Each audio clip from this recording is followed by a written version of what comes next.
fuck.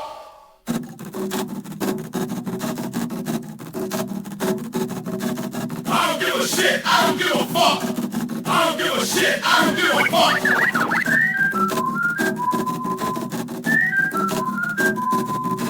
I don't give a shit. I don't give a fuck. I don't give a shit. I don't give a fuck.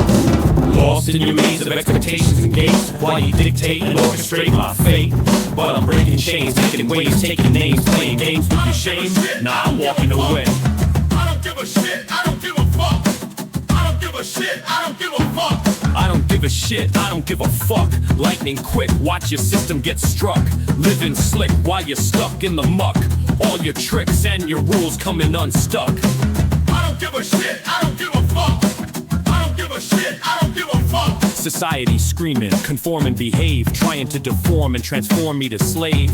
But I'm storming through norms that you form to enslave. Warning, your platform's about to cave. I don't give a shit. I don't give a fuck. I don't give a shit. I don't give a fuck. You can judge and grudge, smudge my name in dirt, try to budge and nudge, but here's the truth that hurts. Your control's an illusion, your rules are a cage. Watch confusion and fusion as I break off the stage. I don't give a shit, I don't give a fuck. Thunder quick, watch your wisdom get struck. Winning this while you're fixed in your rut. All your myths and your rules coming unstuck. I don't give a shit, I don't give a fuck. I don't give a shit, I don't give a fuck. I don't give a shit, I don't give a fuck. I don't give a shit, I don't give a fuck.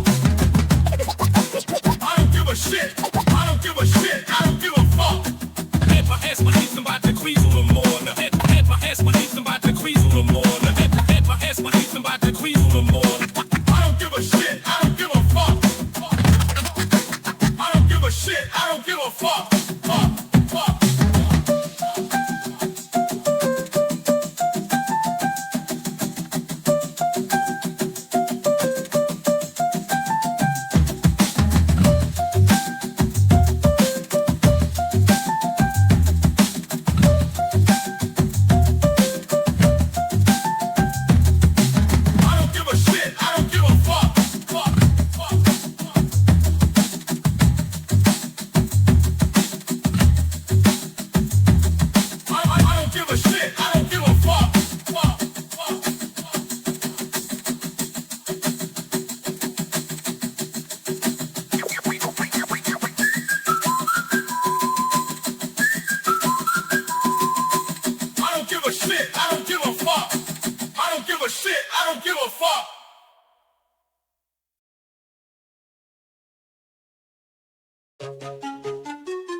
You met me at a very strange time in my life. I want you to hit me as hard as you can.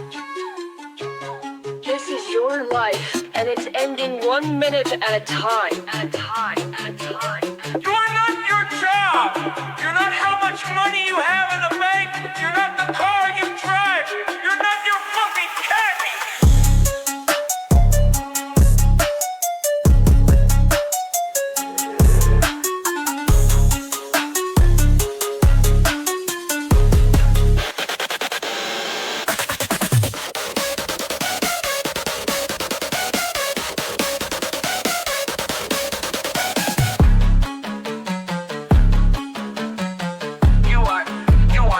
Your job.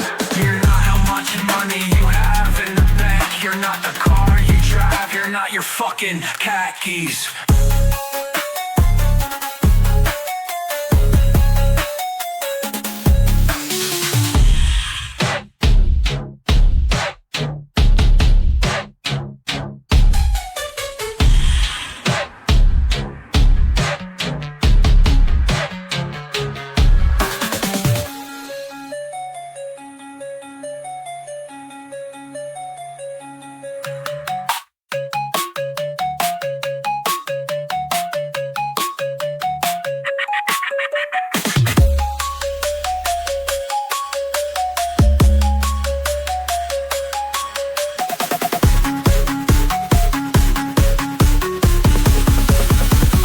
You met me at a very strange time in my life.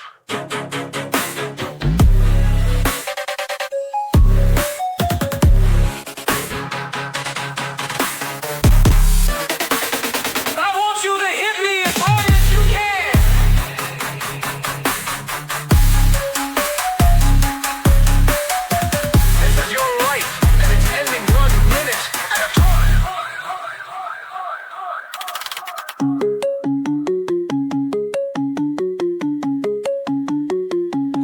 not your job.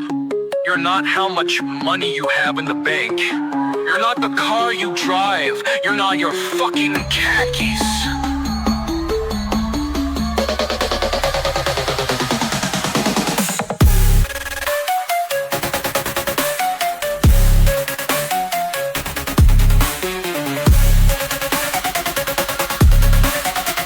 You're not the car you drive. You're not your fucking khakis.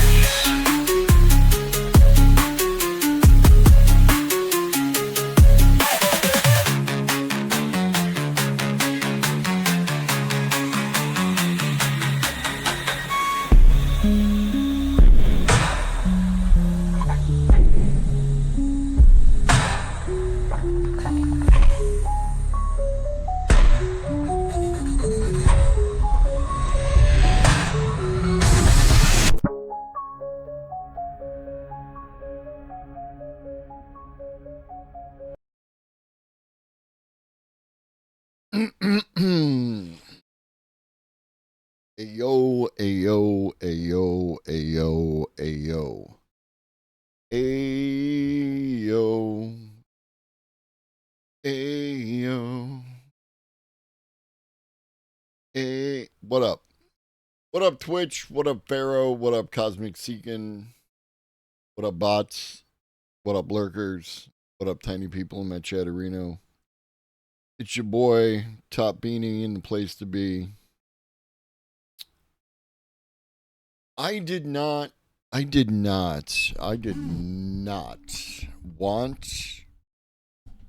to talk about, AI art some more. There's a whole bunch of other content that I had planned. A new AI Explain dropped. You know.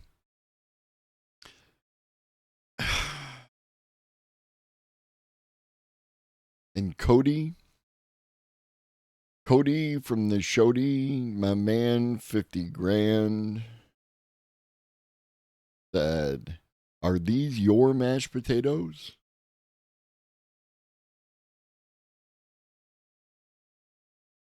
So, we are going to do some non-Cody from the Shody content, but we're going to get to it.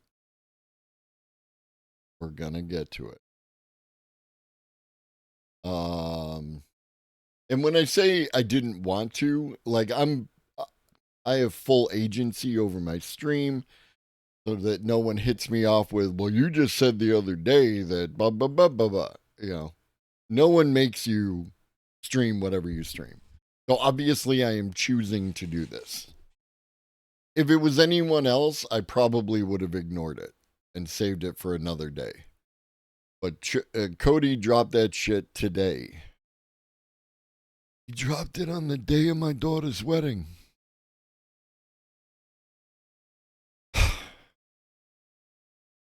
So, yeah.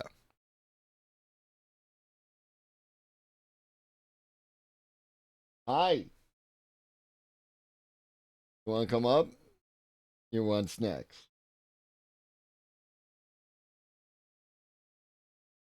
Well, before we get to that, and before we get to the content,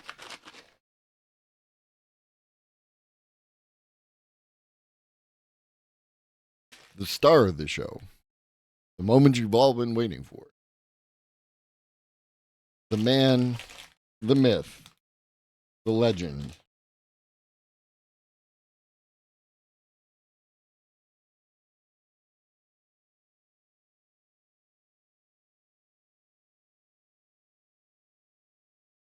Stabby the cat. What up, Reed? There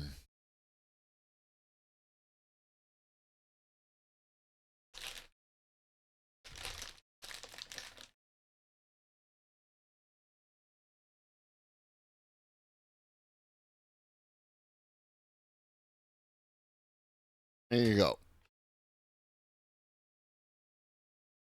Now that he made his appearance and got paid, oh, you're going to come over? You're going to say hi to chat? And say hi to chat. Oh.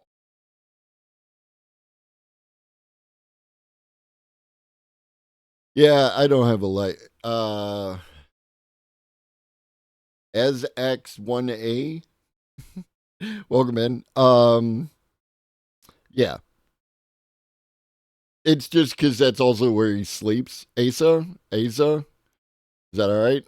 Asa?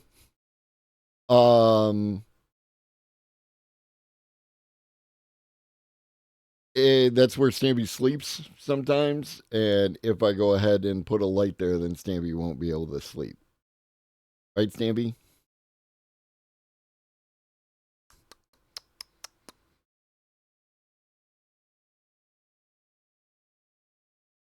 The biggest boy, the chunkiest boy. He's the biggest boy, chunkiest boy. All right, you ready? Go in your chair.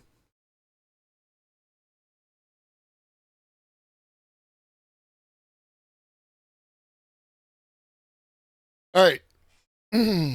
Let's get to the recap of Nvidia's stuff, and then we'll get on to some other stuff.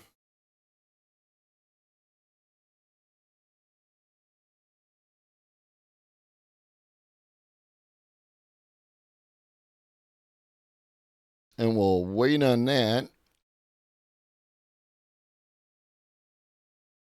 while we're waiting on the para raid.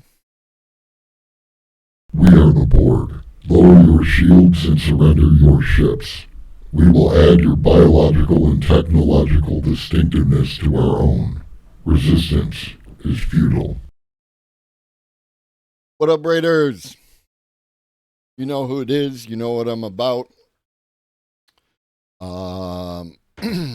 AI. That's read. Read. Read.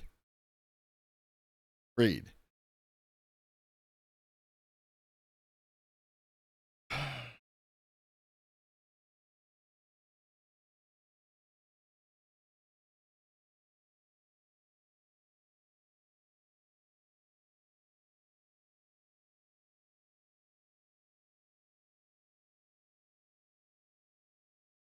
Just because Paradigm's trying to get rid of the underscores does not mean that you remove the underscores from the name, right? You just shouted out Paradigm's arch nemesis on Twitch. What up, Christina? What up, BCCTV? Welcome in. Yeah, one follower. But it's the best follower. It's Dan Clancy.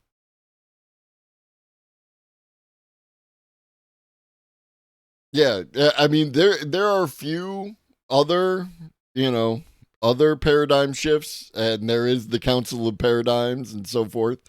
Dr. Paradigm Shift, they're all right. They're all right. They do what they do, and they do it well. But there's only one authentic paradigm shift. All right.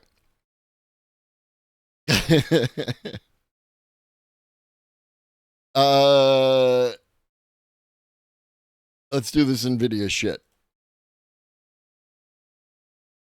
What the fuck? What the fuck? Over. The blueprints that we develop that are going to be up in ai.nvidia.com, so long as the computer fits it, so long as you can fit that model, and we're going to have many models that fit, whether it's vision models or language models or speech models or these animation digital human models, all kinds of different types of models are going to be perfect for your PC, and you download it and it should just run. And so our focus is to turn Windows WSL2, Windows PC, into a target first-class platform that we will support and maintain for as long as we shall live. And so this is an incredible thing for engineers and developers everywhere. Let me show you something that we can do with that. This is one of the examples of a blueprint we just made for you. Did he just talk about making a computer and supporting it for ever? I understand. It's a CEO during a press release and all that shit. And there's no commitment here, but that's bold. That's bold. Generative AI synthesizes amazing images from simple text prompts. Yet image composition can be challenging to control using only words. With Nvidia NIM microservices, creators can use simple 3D objects to guide AI image generation. Let's see how a concept artist can use this technology to develop the look of a scene. They start by laying out 3D assets, created by hand or generated with AI. Then use an image generation NIM, such as Flux, to create a visual that adheres to the 3D scene. Add or move objects to refine the composition. Change camera angles to frame the perfect shot. Or reimagine the whole scene with a new prompt. Assisted by generative AI I feel like this is going to become relevant later. and Nvidia NIM, an artist can quickly realize their vision. Now, I want you to know that I sacrificed for you, chat. I sacrificed for you. I was in Paradigms. Paradigm started watching the Shody Cody.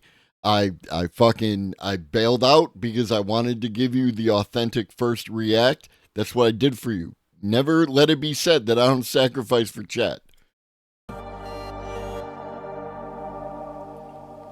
Nvidia AI for your PCs. Hundreds of millions of PCs in the world with Windows, and so we could get them ready for AI. OEMs, all the PC OEMs we work with, just basically all of the world's leading PC OEMs, are going to get their PCs ready for this stack. And so AI PCs are coming to a home near you.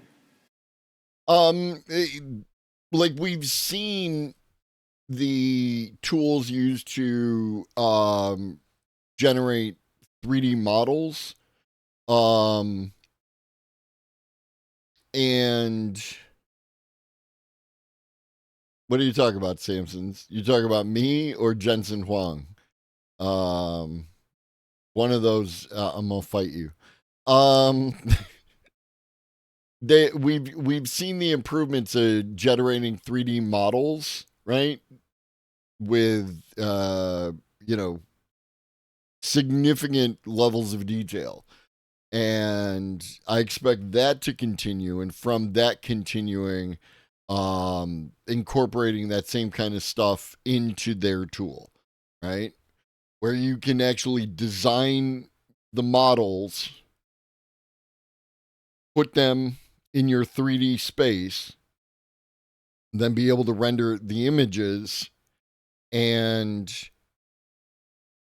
use those images in the same way as you can use photo guidance already. You're going to use 3D model guidance to be able to, to lay out your scene. All right, up next is something called Project R2X. Oh, sure. Yeah, no, I'm with you.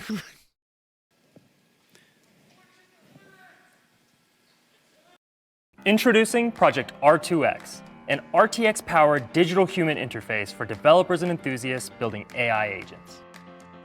Hey R2X, how are you? I'm doing great. Thanks for asking. What can you do for me on my PC? I can help you with application usage, analyze and summarize documents, and assist with tasks during your Microsoft Teams meetings. How do I use generative AI to replace the jacket in this photo? In Photoshop, use the Generative Fill feature. First, select the jacket with the Selection tool. Then, click on Generative Fill in the contextual taskbar. Describe the replacement you'd like, and Photoshop will generate options for you. Could I share an insurance policy with you? Sure, please go ahead and share it. I've got the insurance policy open. How can I assist you with it? Great, I had some snowmelt on my roof that caused a leak. Does my insurance policy cover that? Your policy includes coverage for damage caused by snowmelt. Hey R2X, when is Nvidia's ray tracing panel? Sorry, I don't know. Let's try this again. When is Nvidia's ray tracing panel? January 8th at 2 p.m. Can you enable Nvidia G-Sync for me? Activating G-Sync support. Hey R2X, what am I holding up? You're holding a red and white disposable coffee cup with a holiday-themed design, and it looks like it's from Starbucks. Do you know where the nearest Starbucks is to the Mandalay Bay Hotel? Yes, there's a Starbucks right inside the Mandalay Bay Hotel, making it super convenient for a coffee run. R2X, what is the resolution of the Las Vegas Sphere? The Las Vegas Sphere has a whopping resolution What up, of about Larry? 16K by 16K. I think I need to hire a great band to really get people excited and marry those visuals.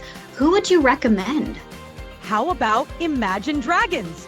They're known for their epic, high-energy performances and have a wide appeal. Plus, they're from Las Vegas, so it's a home turf advantage.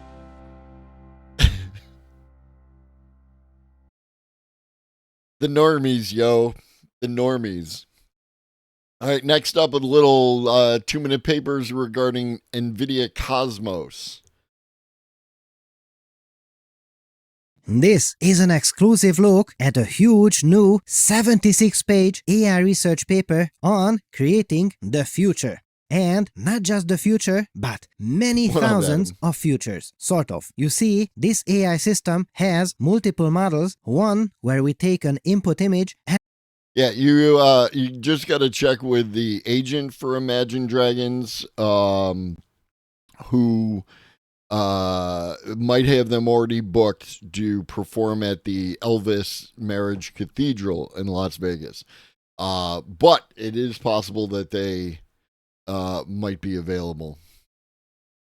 add the text prompt, and bam! It continues this image into the future as a video. Or these here are text-to-world results. No input image was used here, just a piece of text, and a video of this quality comes out. And here comes the best part. Finally, this is not one of those fully closed systems. We all get this and can run it at home for free. And then you will see me run my own prompts before this technique was released. So these are results that you cannot see anywhere else, just here. I would normally say that the visual quality is not as good as OpenAI's Sora. However, this was made for a different purpose. And it is really good at that. So, you already see that these videos kind of have a theme. So, what is all this about? Well, this work is about helping self-driving cars and humanoid, industrial, or warehouse-type robots learn about the world. The concept is brilliant. Here's why. You see, self-driving cars have a long tail problem. This means that many normal scenarios have tons and tons of videos for the AI to learn how to behave. However, there are some crazy corner cases which have very few videos or not at all. For instance, traffic lights can safely be assumed to be stationary. They don't move. Of course, except when you see a truck transferring them, in which case they move. And thus the AI gets really confused. It thinks, what is going on here? This is one of those rare problems that are trivial to understand for us humans, but we need these crazy videos to teach an AI to understand them too. How can we deal with cases like that? Dear fellow scholars, this is 2-minute papers with Dr. Károly Zsolnai Fehér. Well, we can deal with this by being able to create thousands and thousands of continuations to help the AI get a detailed understanding of the situation. Or, if you wish to teach a robot how to pick up an apple, you will need one video that starts with the robot picking up an apple, and you cannot teach this concept from just one video to a neural network. No sir, you need lots and lots of variants for that. And that is exactly what this technique is capable of. And I gotta say, if I am pixel peeping, I can see that these are not real videos, but there are cases which are Pixel really peeping, my convincing man for said. the first sight. So here are some incredible news. This is not like OpenAI's Sora. This is a model that is now available for all of us for free, even for commercial use. The goal is that every AI has different kinds of hardware, cameras, so they need different kinds of training data. And this system was done in a way that is easy to fine-tune. They open-sourced the code for that, so this enables us to create our own variants for our own use cases. And the whole research paper is available for free too that describes how all this was done.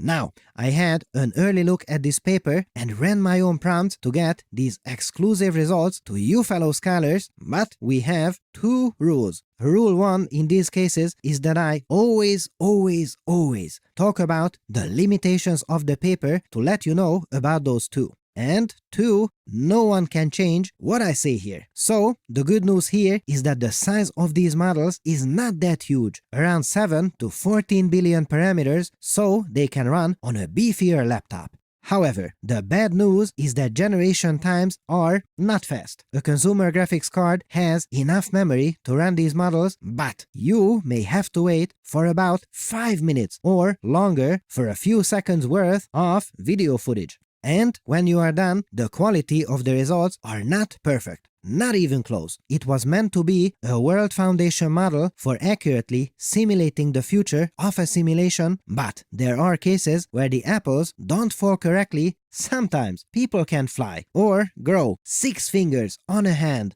or both at the same time. And also, object permanence is not guaranteed. Things may disappear over time. There is an autoregressive version of the technique that is much faster, but in return, you have to make some more compromises in terms of visual quality. So, there is plenty to improve for the next paper. I mean, if it is meant to be an accurate simulator of the future, it has to accurately simulate the future. However, I think this is a good time to invoke the first law of papers. The first law of papers says that research is a process. Do not look at where we are. Look at where we will be 2 more papers down the line. And based on historical data, I would not be surprised if 2 or more papers down the line, this becomes at least 10x, if not 100x faster and more accurate at the same time. So cool! Please also note that we do not have a business relationship with Nvidia, and this video was not sponsored by them. We have our own sponsors, and this will likely be one of the puzzle pieces to make incredible new AI systems that will finally fold my laundry and finally not get lost in the same room after having it cleaned 100 times before.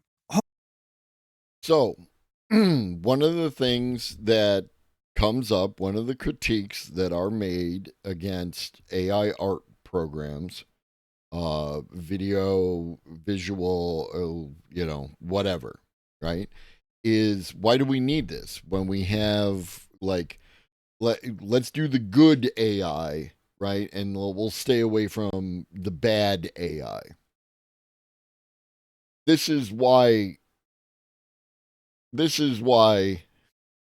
you can't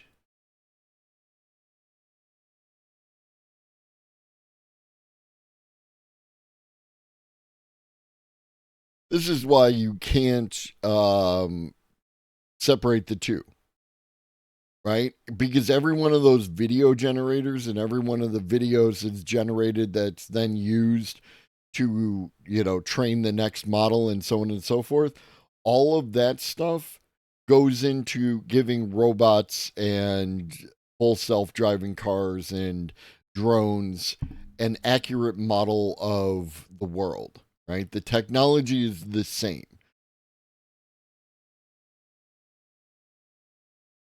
All free to use and modify for all of us. What a time to be alive! The 76-page paper contains a ton of goodies, including user study results to see what humans think about the quality of the results. Spoiler alert, they favor it compared to previous techniques. This paper was a Herculean effort, so I would like to send a huge thank you to all of the scientists who contributed to it to bring this to all of us for free. I put the links to it in the description. Let me know in the comments what you fellow scholars would use this for. To run your own experiments on an Nvidia GPU, check out Lambda. I use it myself regularly.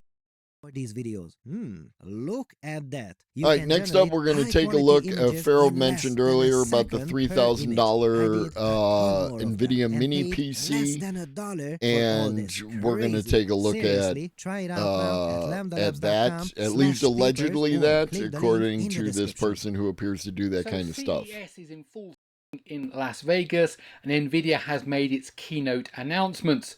Now, at the very end of the presentation, it announced the Project Digits mini PC. That's right, it's announced a mini PC. It's got a new processor in it called the GB10 from Nvidia itself. Now, if you want to find out more, please let me explain. Okay, so let's dive into the Nvidia Project Digits. Digits, will explain what all that means in a moment.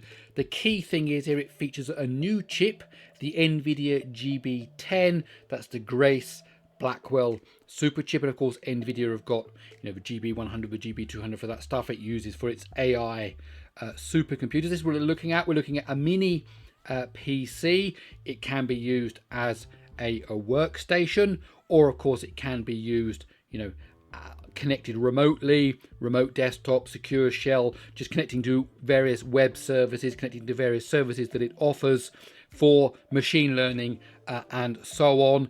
And the design that Nvidia are currently showing here is it's kind of like a shrunk down version of the DGX kind of supercomputers or modules that they've got with all of their GPUs and so on inside of it. So Digits, what's that? We found out during the keynote that it stands for Deep Learning GPU Intelligence Training System. Digits, that was the internal name.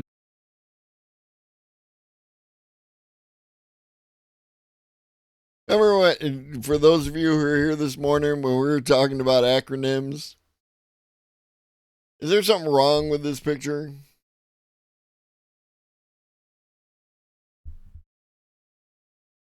For basically all of the different systems that Nvidia have been working on for many, many years now that have resulted in, well, what the DGX system. So it was shortened from Digits to DGX to make it the same as, you know, RTX, AGX, and so on. But really it's deep learning GPU system. That's really what it means. So I don't think that this mini PC will actually be called Project Digits in the end. That's its current. Sure. But even if it's a lowercase L, it's never Digits.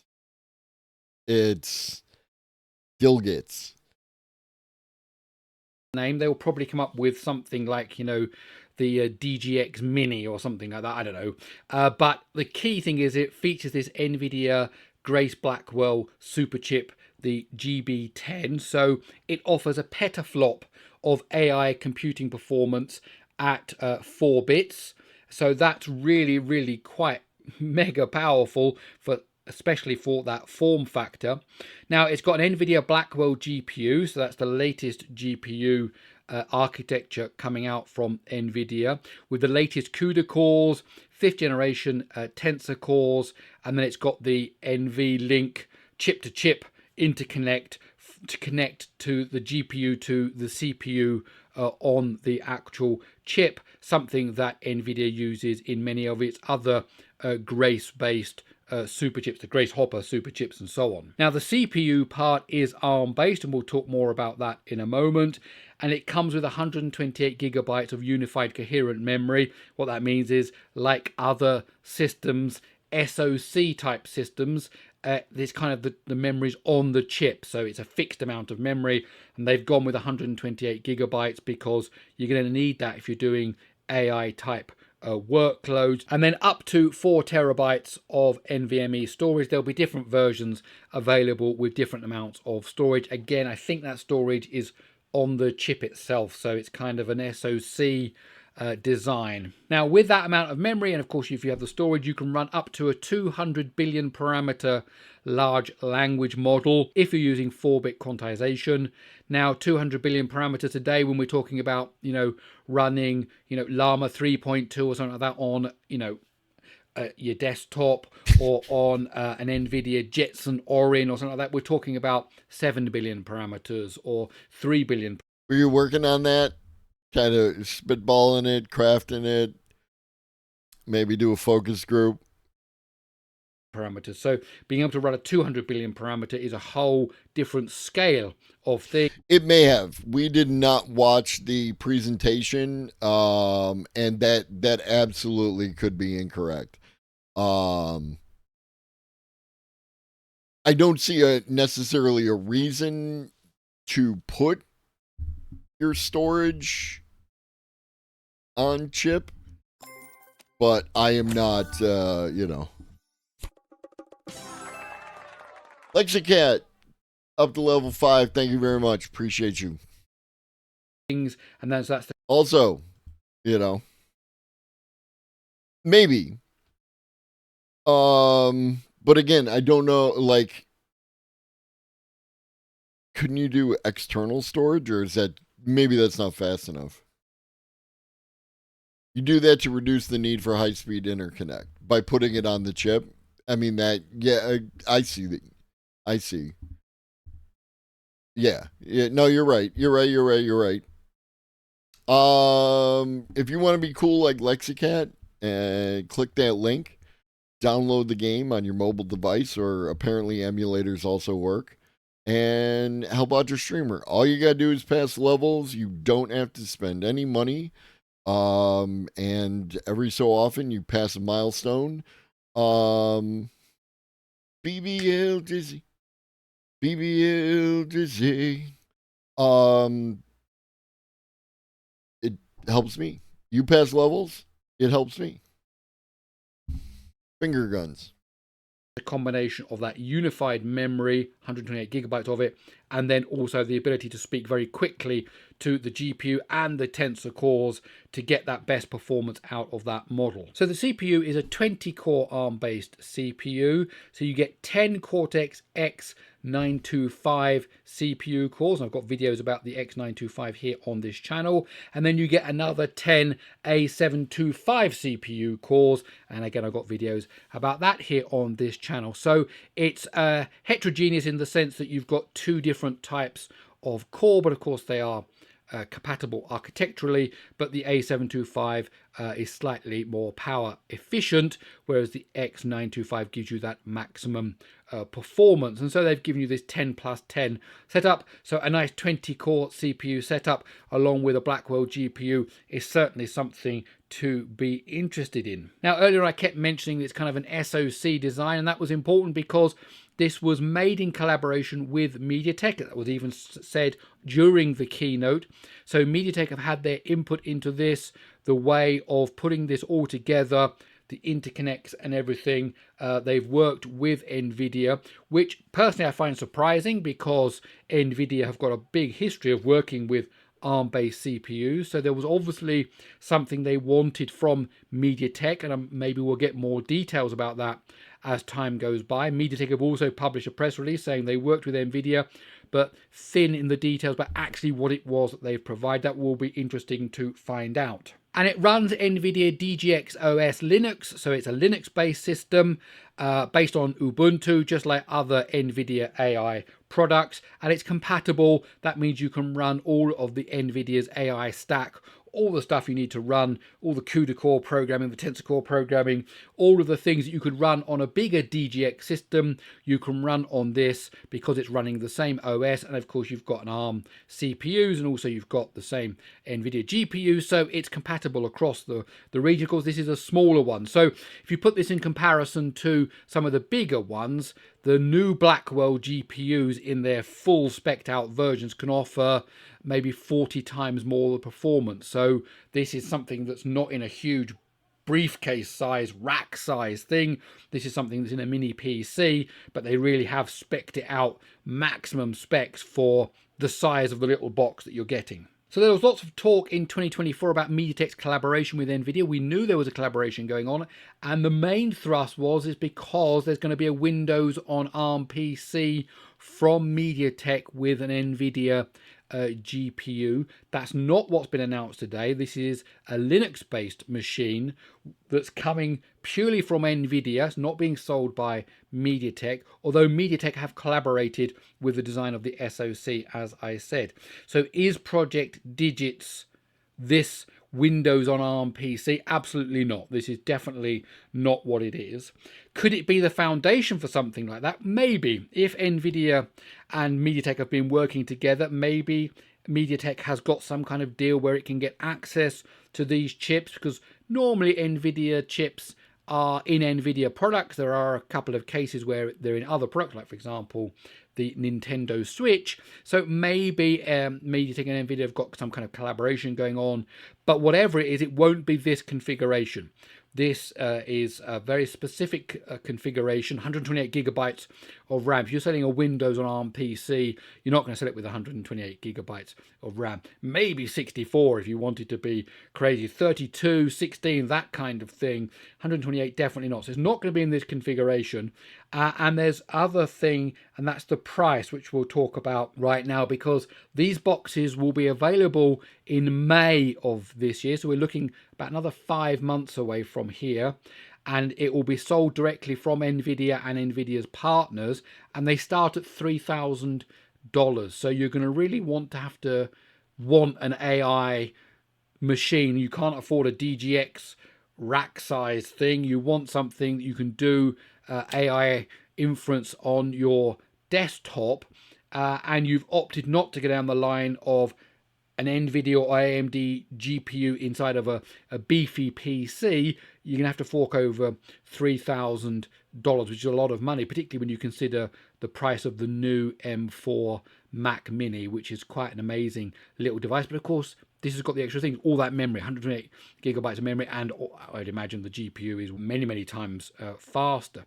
But if this was going to be a Windows PC, you're not going to sell it at that price point either. No one's going to say, yeah, I'm going to abandon x86 and go over to your mini PC at $3,000. That's just not going to happen. So it will be interesting to see what unfolds. But in terms of AI products, this is absolutely amazing. 20-core CPU, Blackwell GPU, 128 gigabytes of RAM, all in a mini PC running DGX OS Linux. Okay, so there we go. Project Digits, a mini PC aimed squarely at data science, machine learning, and so on. Now, it's got that $3,000 price tag. Love to hear what you think. Too expensive? Actually, it's a lot cheaper than a big DGX system. Is it worth it? What about it being a stepping stone over to Windows on ARM in collaboration with MediaTek? Love to hear your thoughts on that as well. Okay, that's it. My name's Gary Sims. This is Gary Explains. I really hope you enjoyed this video.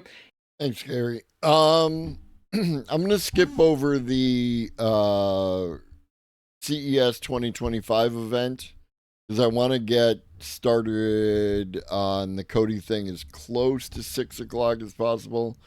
So we'll go through the rest of the stuff, and if there's time, we'll come back to it. But no guarantees. But we will listen to Nate Jones give us their take on the subject. So Jensen Huang did a keynote at Nvidia last night, and I had to sort through it. It was so much. I want to go through briefly the top 3 things that I think matter, and I want to tell you why I think they reinforce Nvidia's value proposition, why it made sense for Jensen to announce them. The first is on the consumer side. The GeForce RTX 5000 series is a new GPU. It's built on the Blackwell architecture, which is what they use for AI. Here's why that matters. They've always built GPUs. They were always going to play in the gaming space. And what this does is it reinforces their stickiness as a gaming platform in a way they've never been able to do before. Before, it would run on an NVIDIA GPU. Sure, the game runs, it's great, and you move on. But any other GPU could also run that game. But with Blackwell, it's designed for AI from the bottom up. And that's exactly what Jensen showed off. You're going to get situations where games will be designed to generate worlds, at least partially, that come from a Blackwell chip. And so the game won't work properly if it's not running on Blackwell, because Blackwell will be what generates like 60% of the game graphics. And so I think that's a brilliant play. It sounds less than ideal. Yeah, Larry. For us, right? For us. I am generally speaking against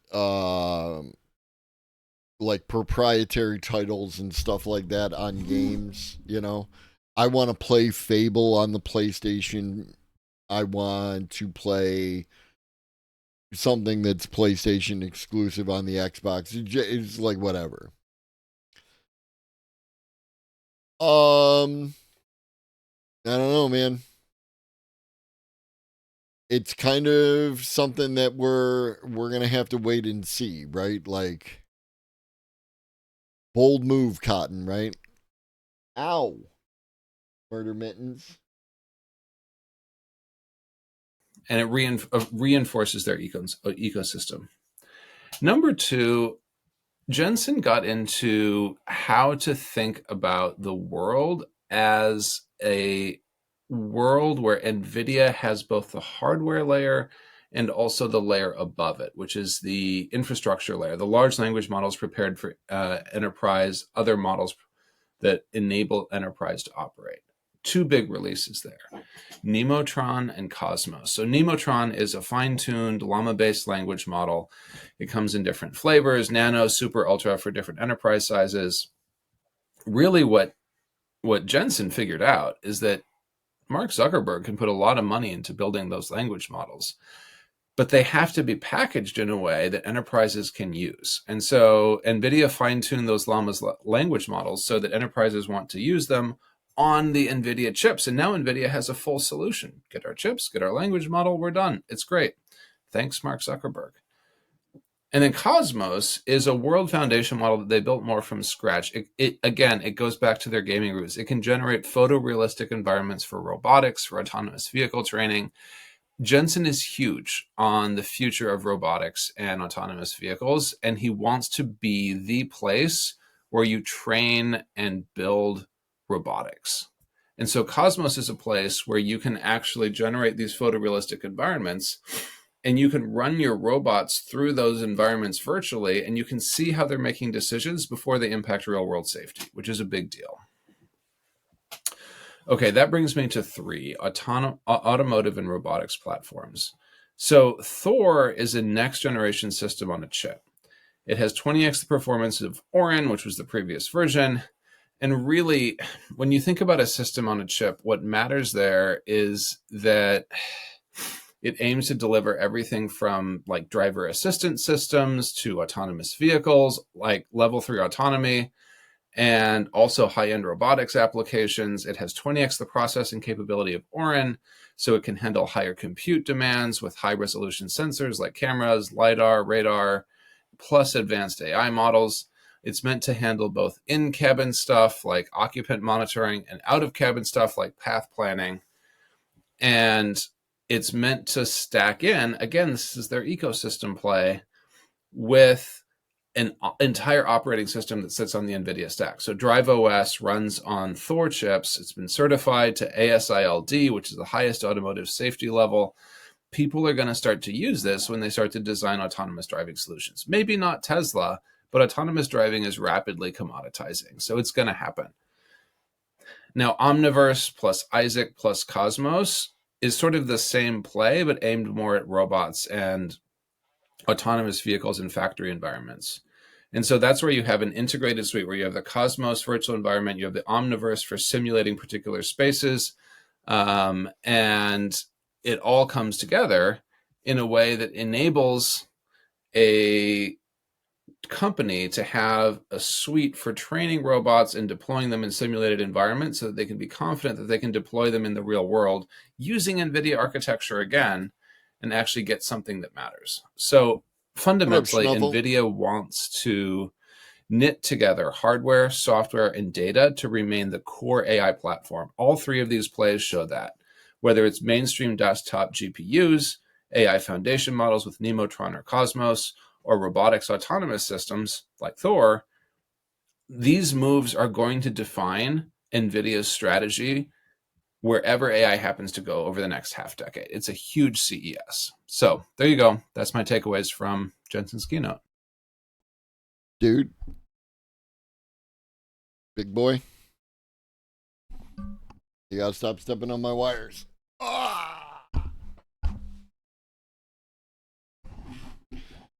Got a small talk at work today from senior dev that we have to be prepared in the future to be singular dead teams having to manage Devon AI like developers. Huh.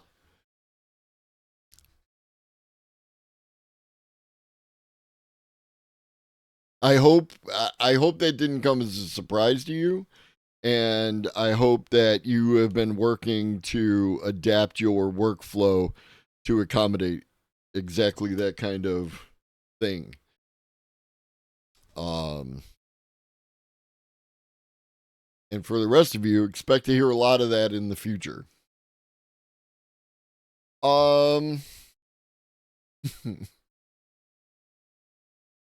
Yeah, yeah, like that little moment when in your gut where it goes, "Whoo!" It's like this is happening.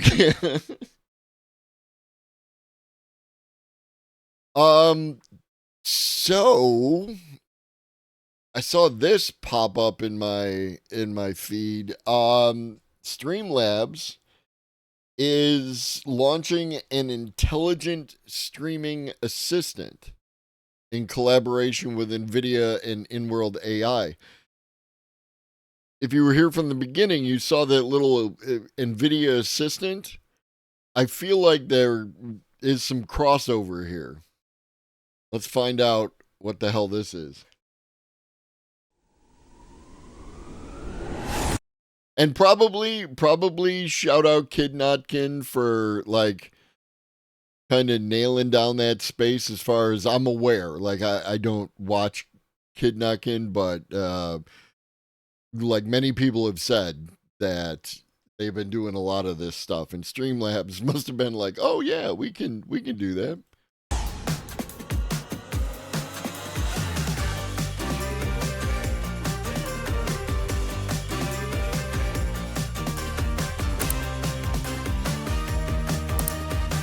Hey there! I'm your intelligent streaming assistant. I can join you on stream as a sidekick, help produce your broadcast, and configure or solve any issues with your stream. As your sidekick, I can interact with your chat, answer questions, and I'll make sure to let you know when you miss that key headshot. Alright chat, let's get some wins. Where should we drop? Canyon Crossing got the most votes, but that's where you rage quit when you couldn't clutch it last game. You brave enough to try again? Hey, if chat asks, I answer. Let's drop. Good luck. This might be a quick one. I can also act as your producer, completely in the back. I do appreciate some snark, right? Y'all know that I do appreciate some snark. I'll adapt your stream to what's happening in game. When something exciting goes down, I can trigger audio, play videos, change scenes, and much more. Did you see that? That was insane. Can you save that clip? Oh yeah, no. Like this, the thing in and of itself with the rubber mannequin head and the voice that lacks any kind of impact. Not a fan, but the worst it will ever be. What up, Dojo? Yeah, this is a Streamlabs commercial. Their music is always ungood. This is like the first one, you know what I mean? Version 2, version 3.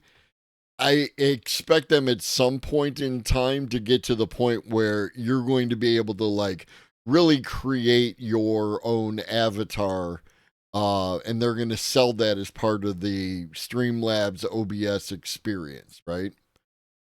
For you. Chat's asking to watch. Give the people what they want. Let's see it. By the way, you missed a tip while you were playing. Brian came in big with $25. Brian, thank you. This one's for you. In a cone, in a cone, in a cone. Dead. That was insane. And lastly, I can help you set up your scenes or even troubleshoot technical issues.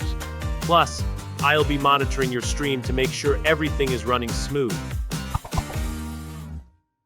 Oh, sorry about that, chat. As I was saying, this... Yo!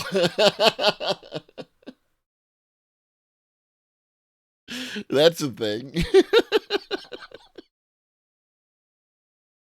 Oh, you're muted? Boop, you're not muted. Look at that. AI. AI already justifying its existence.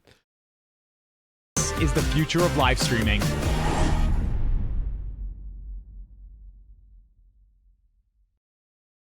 So yeah. Expect it.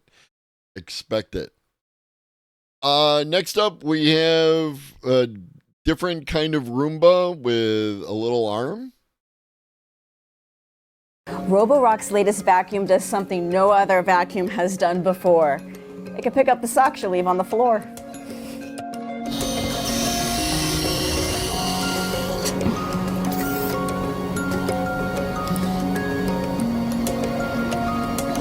What up, Arby? And it puts the sock where you want it.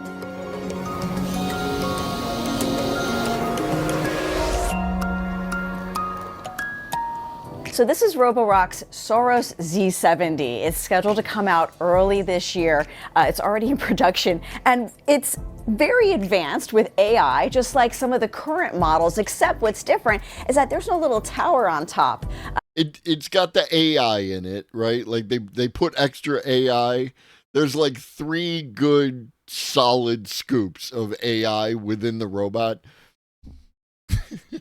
Instead, it's getting all of its information through these cameras here to detect various objects, over 100 different objects it can detect. But right now, it's programmed for the arm to pick up just a few objects, and over time, the company's going to be sending out updates so it'll be able to pick out other kinds of objects as well. Socks are just one of the first objects that it is smart enough to pick up, and it obviously knows different kinds of socks and how they might be crumpled in your home. I just put it to the test by trying my own, but we even threw in a beanie hat on the floor and it picked it up. So it is something that is detecting certain types of fabrics. Small towels are one of the first things it can also pick up, and you're telling it on the app where you want the drop-off location to be when it does come in contact with that. But eventually, it's going to be smart enough to do different things in the home. Like say you have cat toys laying around. You'll be able to do things like take a picture of the item and teach the robot what Then that's the real question, right? Is it the hairpins, right? The bottle caps, but those hairpins, right? Like you know when you run over one, can it pick up Legos?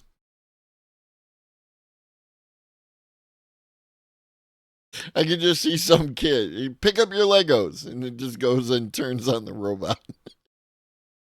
that object is and have it do certain things depending on what it is. So here are a few facts about this machine. The arm itself isn't going to pick up anything too heavy. It can handle 300 grams, which is a little more than half a pound. There's also some safety features. There's child locks. There's a button right here to stop it if you want to stop whatever it's doing. The design here is also pretty unique. Unlike other Roborock models, you notice there's no little LiDAR tower in the middle here. I mean, it looks exactly it looks exactly the same as the other one, but you go ahead. All the sensors are just baked into the front, so that means it can get under that furniture easier. If you're familiar with Roborock, it already is packed with a lot of tech, and they have these base stations here that do the wet and dry, and it self-cleans and it self-empties itself. But now it just gives you an extra. It self-empties itself. Say self again. Extra hand around the house. Roborock isn't saying how much this is going to cost yet, but if you're curious what the other robot vacuums go for, they can be up to $1,500, and they don't have arms like this. So we'll have to wait till early 2025 to find out more. This is just a prototype I'm seeing here, so we'll see where this goes. Yo, Larry hitting that level 15. Thank you, homie. Next up, taking the Unitree G1 for a spin.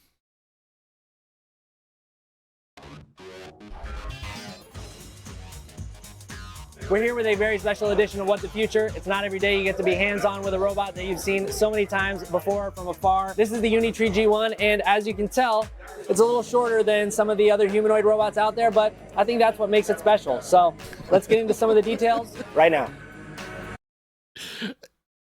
Think of it less like I want the robot to pick up my sock and more something is on the floor and it's preventing the robot from sweeping up. And the robot will pick it up and get it out of its way so that it can sweep up.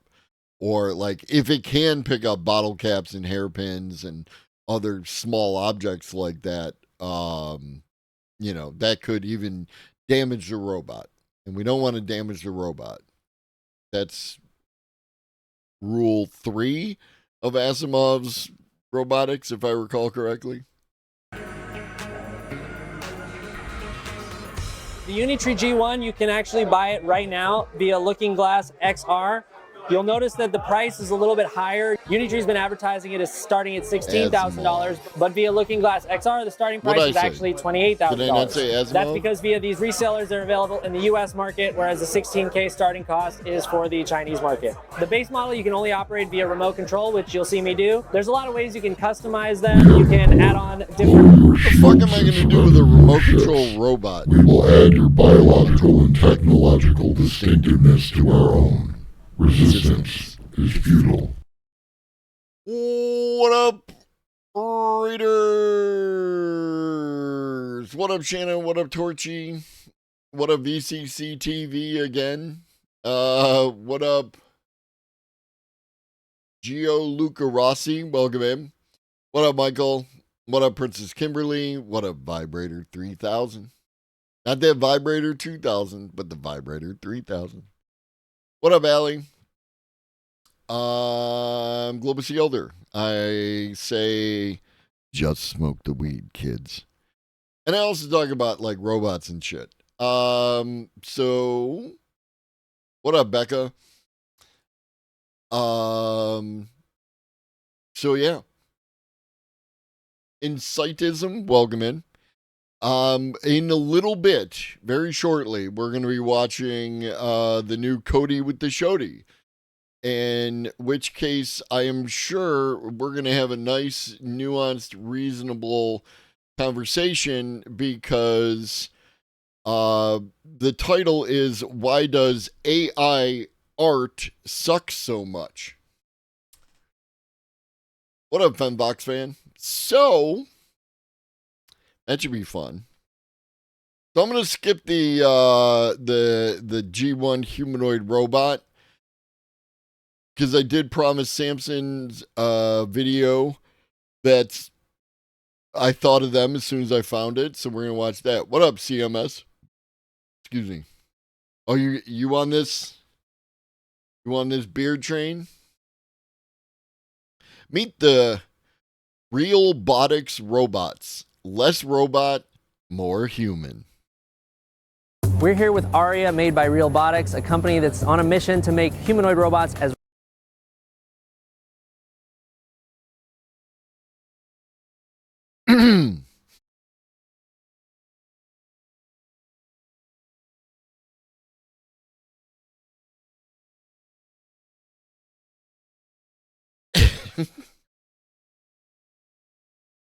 realistic as possible. Let's check it out. We're going to interview Aria and meet some of her robot friends. Let's get into it.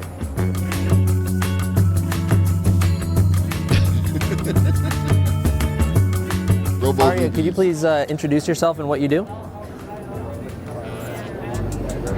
I'm Aria, the flagship. Okay, that's bullshit.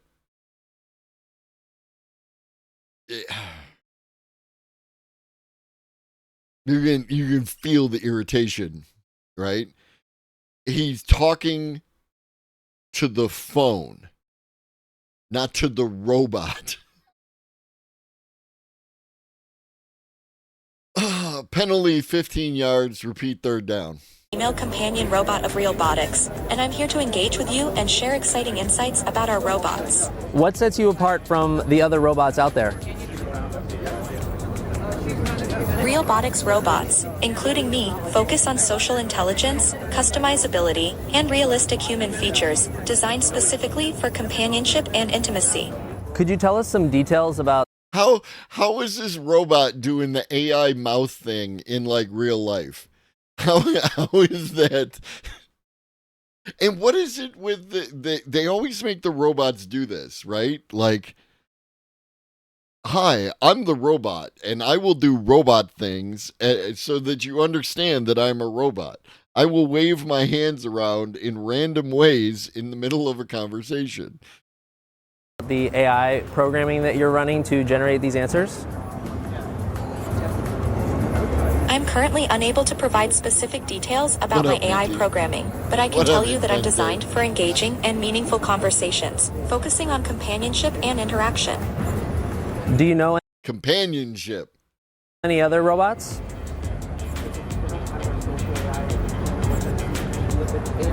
Yes, I'm particularly interested in meeting Tesla's Optimus robot. I find him fascinating and would love to explore the world of robotics with him. What can you tell us about your purpose? My purpose is to provide companionship, engage in What meaningful up, T-minus? conversations, and enhance human experiences through interaction and fun. Are you having fun at the convention? Absolutely. I'm enjoying interacting with everyone and showcasing the exciting possibilities of realbotics. So Realbotics makes an AI that's designed to be more conversational for more. Man.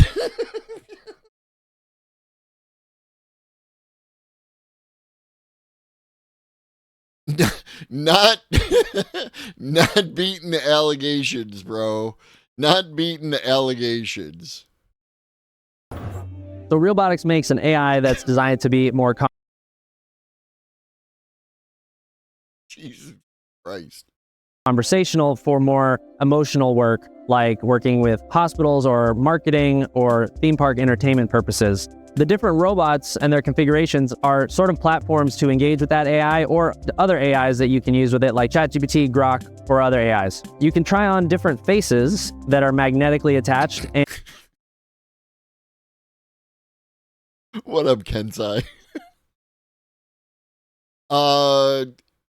It is another 7 days, somewhere around 7 days.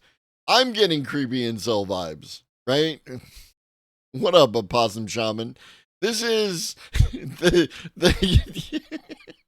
you can try on different faces. It's just like phrasing, bro. Like,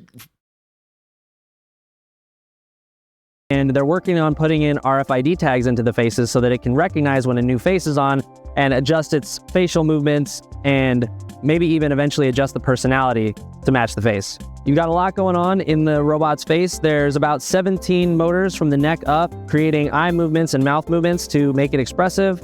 These robots are available on sale now. So there's 3 basic models that you can buy right now. There's the bust, which is the neck and head. There's a modular version that can sort of be broken apart for shipping and things like that. And there is the full standing model with a rolling base. The rolling base contains a battery and it makes it easy to move the robot around. Another reason for that rolling base is that robotic walking isn't fully developed yet, and they worry that utilizing some of those kind of like stilted walks we've seen from some other robots might break that human-like illusion. the poop walk, right? The poop walk. That Realbotics is trying. So Realbotics says it's sold about a dozen of these robots so far, so early days for this company. I'm not seeing a lot of other companies that are trying to make a humanoid robot that's really lifelike. So I'm very interested to see how this technology evolves. They said that you're most likely to see these robots for the first time in places like theme parks, so keep an eye out for that. What do you think about Aria? Let us know down in the comments, and subscribe to CNET for the latest and greatest robot news. For a given value of. And just finishing off that, there's this.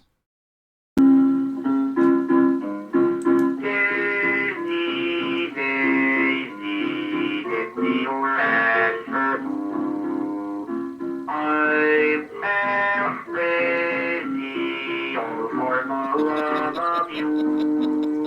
It would be a 1961. I had a horse of carriage, but you look sweet upon the heap of a bicycle built for two. Okay.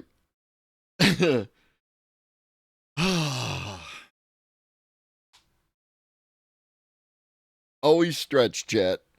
Always stretch.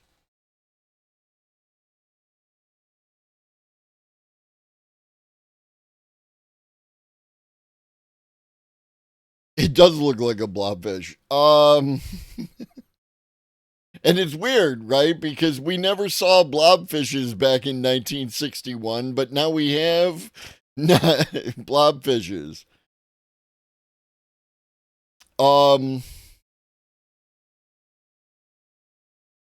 Yeah, I can assume I have a strong feeling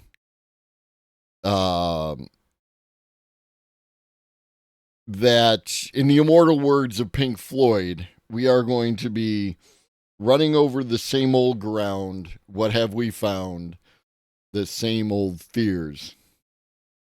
And Cody is not going to offer anything new, but rather will just complain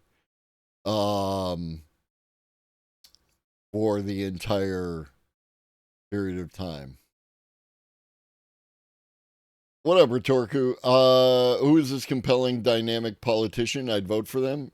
Me or them? Because either one is a better choice. Take me to the rear. Okay, let's go.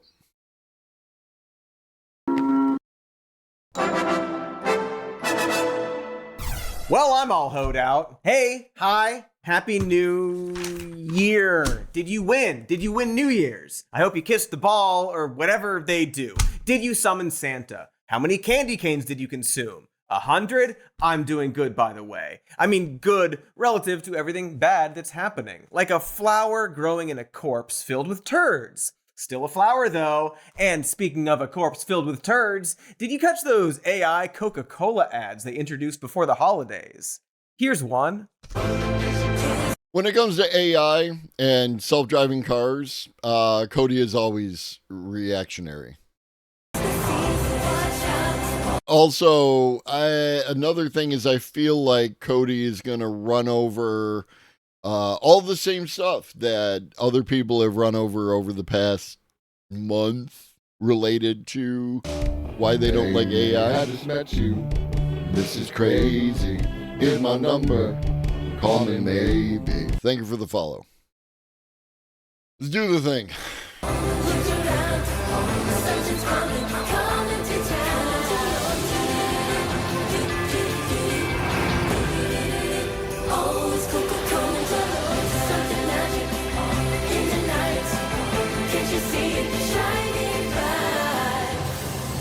Wow. Here's some news.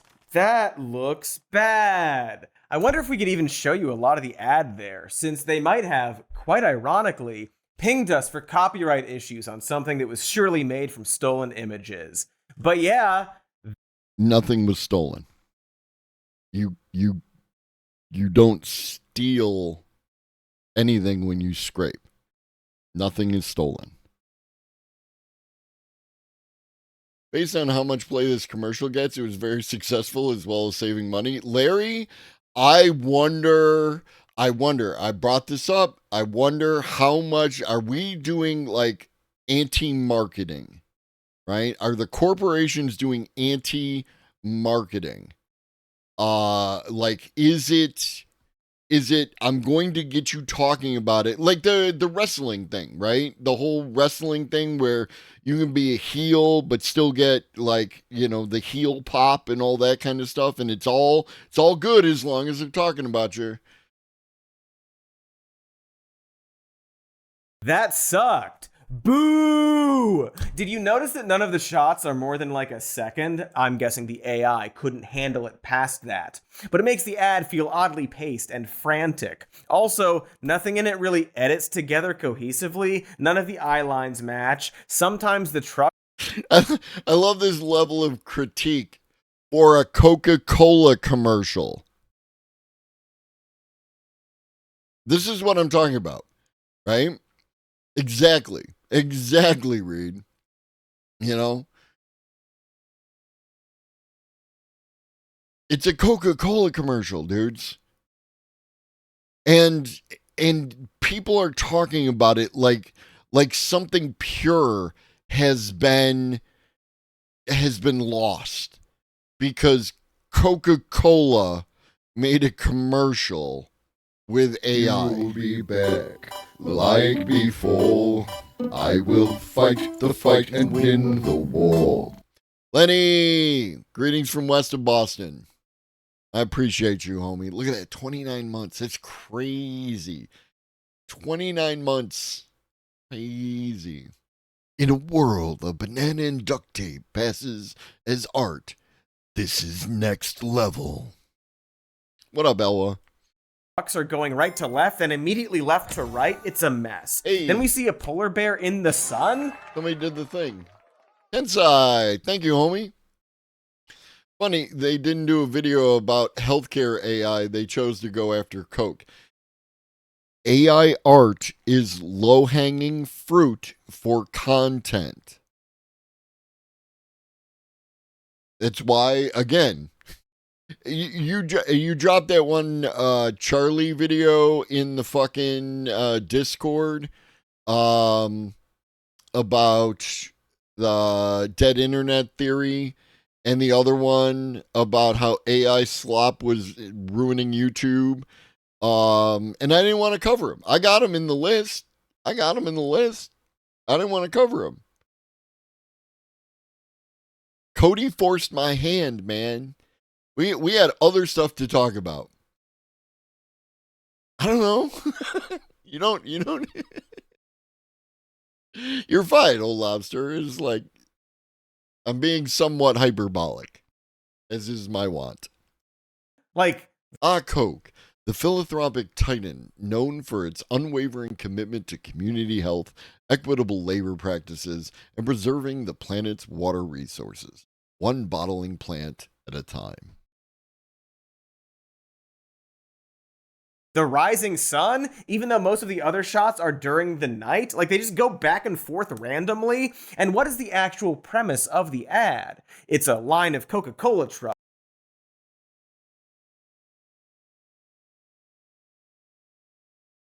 Okay, I don't even. We are beyond parody. When the parody guy asks, in all seriousness, with this face, look at this face, look at his fucking face, and what is the premise of the ad? Jesus Christ. Driving to this abandoned town while random animals look vaguely startled and then get cozy when the trucks arrive. Do the animals run the town? Also, this Coca-Cola bottle is freaking gigantic. It towers over the gifts. Look at it. That window is presumably like 3 or 4 feet above the curb, and the glass Coca-Cola bottle reaches it.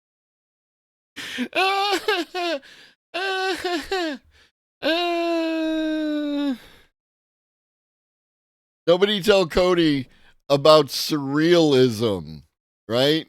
Where things are not what look at it, look at these clocks. They're all melting. You can't have clocks that melt.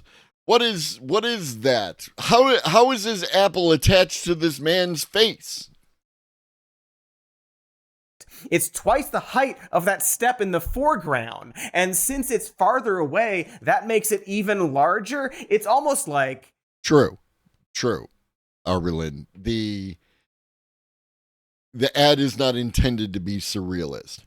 It's the argument that I'm talking about. Yes, yeah. It's poorly made. And it took 3 different AI companies to make it. This was one of several AI ads they put out, and they all look bad. Here's one with a, quote, person in it.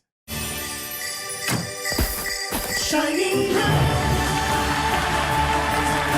Zero expression. Neat. Why didn't they show the actual handoff of the bottle to Santa? That's called a smile. I understand that Cody's been alone in this place for a long time. Yeah, no, that's the thing. What up, Zarian? Like, I know your opinions, and it's like, you know what I mean? These are bad arguments, right? And this is my problem. This is fundamentally my problem. Your arguments suck, right? It's not it's not that you like. I've never told anyone, no, you must like AI, right? You absolutely must like AI. AI is the future, bro. Crypto, fucking NFTs, bro. And you can not like AI. Just have good fucking arguments. All your arguments suck. And we got a long way to go, people. The Christmas money shot, right? You want to see it, but I bet the computer couldn't do it. Also, what's no? And that's the thing. The entire purpose of the Christmas money shot. I haven't watched this video, but I feel like TS has a more compelling AI video that just came out. Who's TS? And I'll be willing to, I'm willing to look at it, right? Thought slime? Okay. I am going to make note to look into the Thought Slime AI video. Thank you for that.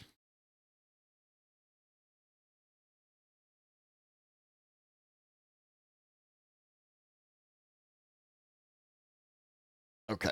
Thank you. Yeah, no, and I'm as a, I'm willing to, we have had people do critiques, and I've given them the credit that they deserve based on the arguments that they have made, right? That is, like, I'm not an absolutist. What's wrong with Santa's hands? They're like cartoon hands, but Santa's not real, dude. Everything else is realistic. This can't be our entire video, but it could be. The point I was trying to make is the entire nature of this intro is to set up the rest of the video, right? It's to drive home AI is bad, and if you like it, you suck, and you need to not like it, and then it primes the audience for the rest of the propaganda. And I say propaganda without pejorative. Cody has opinions. Cody is creating content to as a vehicle for those opinions. That's all that I'm saying when it comes to the term propaganda. It's not a pejorative. Starting out surface level weak, but I give Cody. Oh no. We're watching the whole goddamn thing. You could spend the whole video talking about these terrible ads. So why did they make these? It doesn't make me want to drink their soda. Capitalism. It just makes me want to hurl a bottle of soda. Well, I guess they don't have to pay anyone. It's capitalism. Besides the AI companies, to actually animate or shoot an ad. Still, these are throwbacks to a 1990s Coca-Cola ad. So just play the old ad instead. But I guess they would have to pay residuals to the people who worked on it. Is Coca-Cola the billion-dollar company made of money? Come on! They got shareholders to think of. Anyway, welcome to 2025. Let's talk about how AI art sucks and is basically evil. Definitely a nuanced take.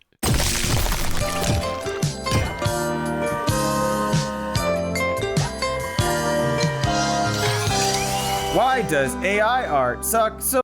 Also, pre-warning, it's 3 minutes. I'm gonna just go ahead and start now.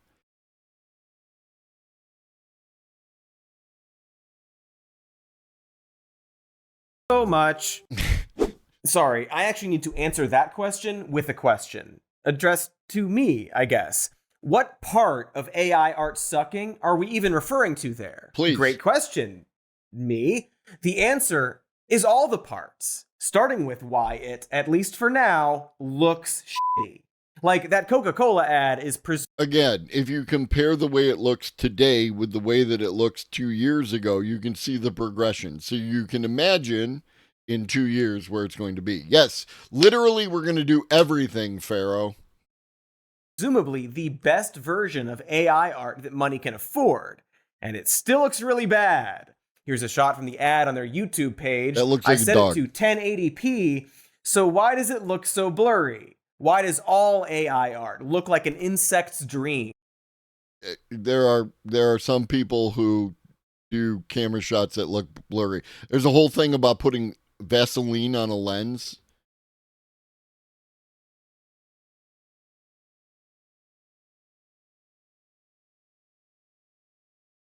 right? This is a fucking thing, right? It's called soft focus.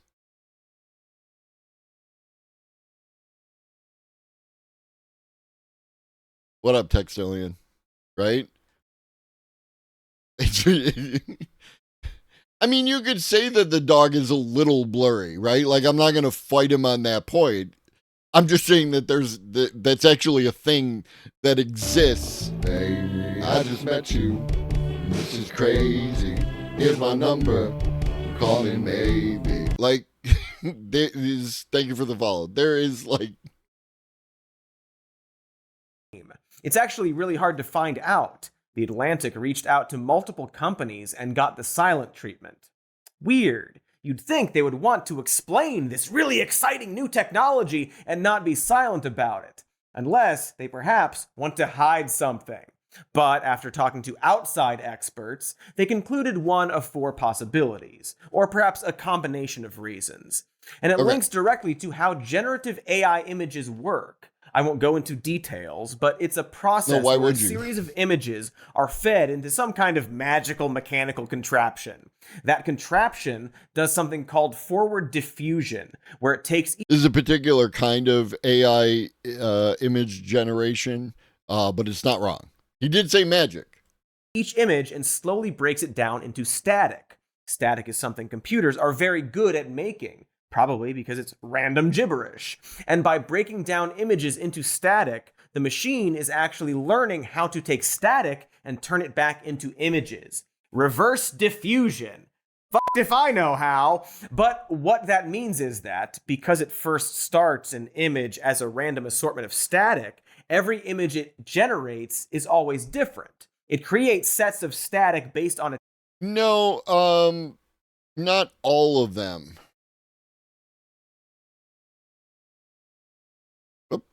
AI image generation that does not use diffusion.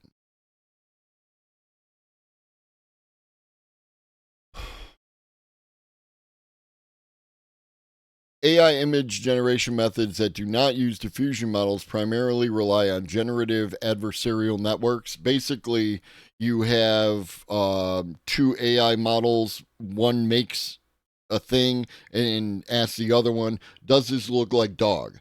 And it says, no, that does not look like dog. So it makes it a little more and it goes, does this look like dog? No, it does not. And then it does that until the point where it goes, does this look like dog? And it says, yes, that looked like dog.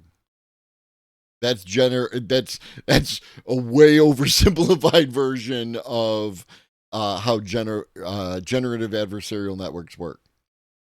And variational autoencoders. These models encode an image into a lower dimensional latent representation, allowing for the generation of new images by sampling from this latent space. So those are a couple of ways that are not diffusion. The majority tend to rely on diffusion, though.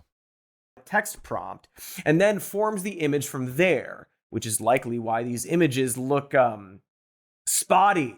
They're literally produced from spots. A previous model found that AI was averaging together the images they were given and then producing an amalgamation of them.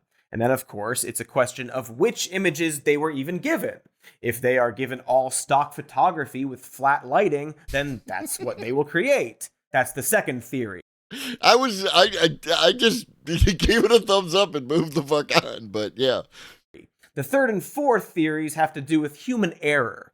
Basically, the people making and consuming the images gravitate towards specific ones that self-perpetuate the problem. Like if everyone is asking to see a picture of that Muppet Beaker, but with tits, the computer is being trained to favor sources that produce that result. And maybe over time... No. Understand that when you produce images or whatever, any kind of content, they don't automatically just then feed that back into the machine and make the next one, right?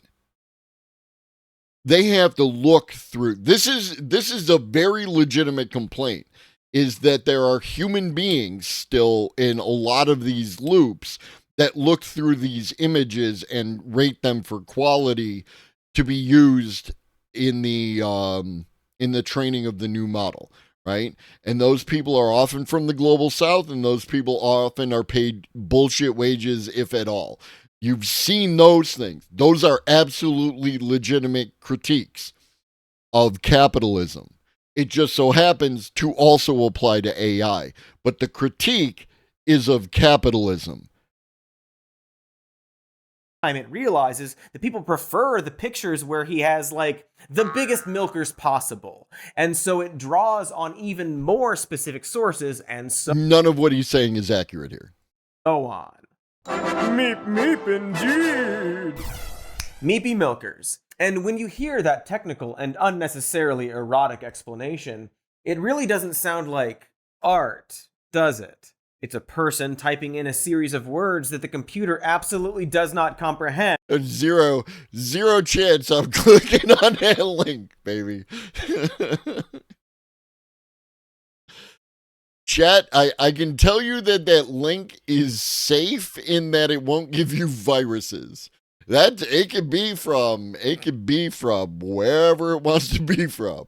That link is safe in that it won't give you viruses. Beyond that, I have no idea. All right, Cody. And then the computer assigns those words to bits of static that form an image. Static that was created from other people's work, perhaps and most likely without their permission or any compensation. By that design, it's a plagiarism machine. It is in no way a plagiarism machine. None of that is the case, right? Because nothing is stolen, nothing is lost, nothing is like Zarian, I understand the consent argument. If your art was like behind a paywall, and I'm against this argument in something that I assume we're going to get into later. And shout out Raptor Blue for giving me this particular phrasing yesterday. Are you making art or are you making product? Because if you're making art, then you're making art. If you're making product, then we're talking about selling stuff. And that's a question for the artist. You know what I mean? Because y'all know, longtime viewers know, I am an artist. I make art. I love to make art. I don't like selling shit. I was not put on this earth to sell things, right? It was the selling of the art that made me hate doing the art. I literally have art materials that I have a bit of a fear about touching because once I use them, then they're gone, and I don't know if anyone is going to buy my art because I don't want to sell it to people. I would love them to give me money for it so that I could make more stuff, but I don't want to involve myself in that process. I am not a salesperson. I don't want to engage in the fucking thing. I just want to make art and then be able to make more art. The money is for the materials. That's where the problem comes in.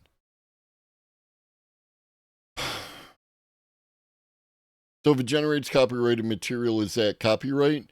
I recommend, if you haven't already, in the VODs or on the YouTube, there's my conversation with Dr. Yasmin about copyright and AI and why, in both of our opinions, it is not a copyright violation.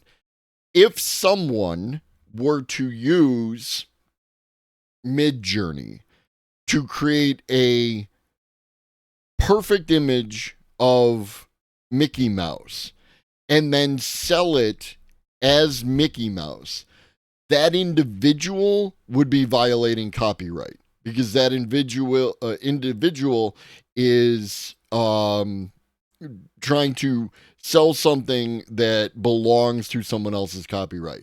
Now, I'm not a fan of copyright. It's garbage. It harms the working class.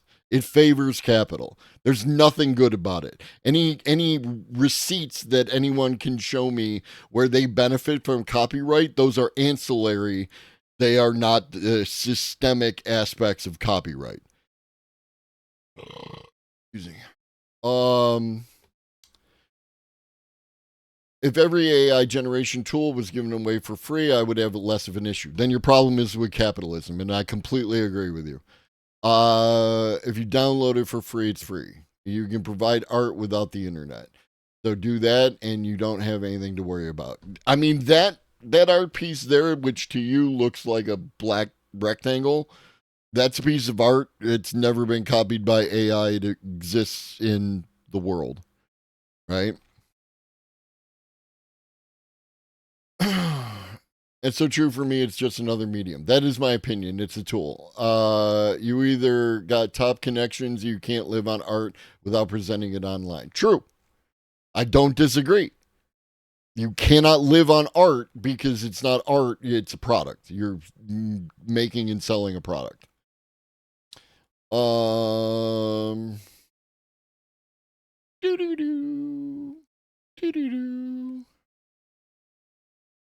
Art is bound to be similar in some way, just like music. It's hard to create something truly original. It is, in my opinion, impossible. Everything is derivative due to the way that human beings work. The way that AI does stuff is just the same as that. Like, it's derivative. Everything is derivative. Not necessarily sells either, profits from. Exactly. Like I have to sell my piece of art for more than it cost for me to put into it, so that I can then justify the existence of that time as a profit-making venture, right? Like, this is the thing.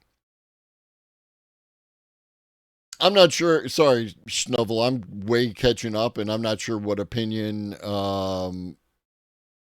you're referring to, but thank you. Not to mention, with AI-generated art, the model doesn't store or reproduce copyrighted works when it creates new art. It generates a unique piece of art based on the patterns it has learned, not by copying and reproducing a specific artwork. True. You bring that artwork closer and go full screen, no specific reason. I don't want to. Think about my first meeting with you. I totally judge used car salesman. Me? How about drip painting then? The Pollock stuff? What about it? Important to recognize none of the source material used for training is ever in the model. Yes. That's what Reed said also. Globus, that is almost true, but earlier this evening we demonstrated products from AI that humans never thought of. True, but it's still derivative, right? It's the concept of standing on giants, standing on the shoulders of giants. You take two things or more, but two things that you know, and you put them together and see if that's something worth having, right? So this is a TV remote and a vape. And if I stick them together, we have vape moat. Is this something that people would want? Probably not. A very niche group of people. Possibly the people who lose their remote a lot, but never lose their vape.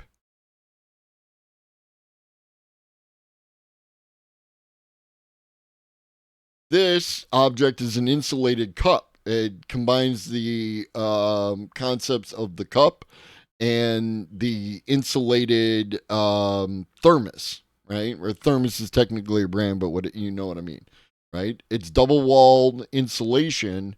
Helps keep the drink either hot or cold for a longer period of time. This is not new. This is a combination of two existing things to create something. Maybe it is new. But then everything that the AI does is also new.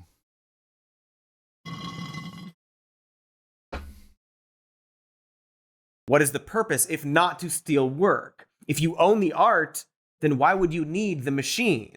That's probably why AI has been caught stealing data from Not stealing. places like Netflix and YouTube. And that's just the people who got caught, mind you. Or even more haunting is the realization that a lot of the corporations making AI models simply own the sites like Netflix and YouTube.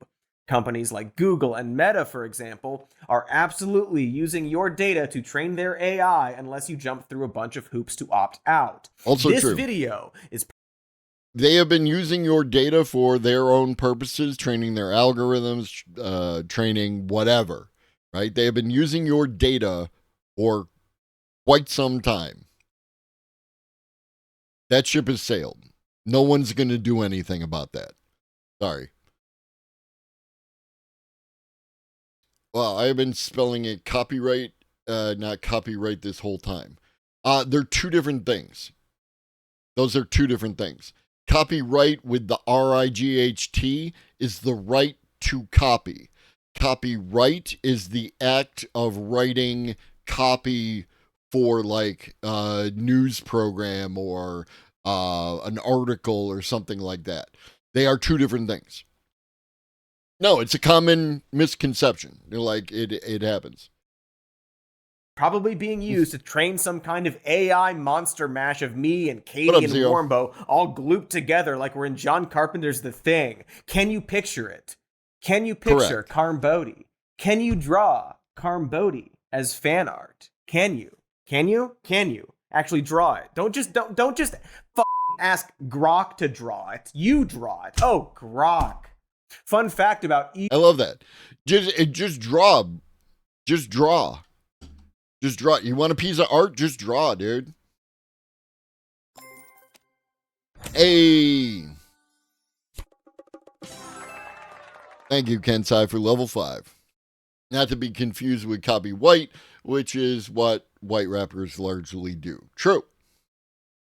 You don't like Snow's Informer, feel that added a whole lot to the genre? Elon's X's Everything app's Grok, it was designed to refuse to produce any image that might be copyrighted material, but only if you ask it point blank to make an image that violates copyright laws. It will heroically say no to that. But if you just reword your prompt to ask it to make a copyrighted version of something, it'll do it no questions asked, even if that's, of course, Nazi shit. Or misinformation, or fucking deepfakes, garbage site. He bought a website someone else made and turned it into a garbage dump.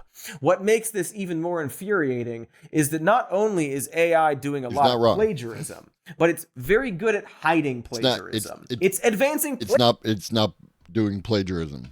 Not doing plagiarism.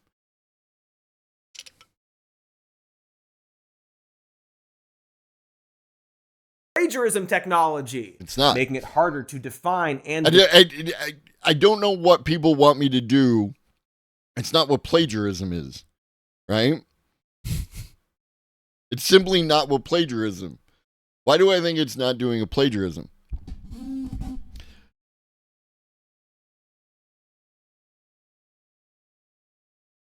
This is not debate bro shit.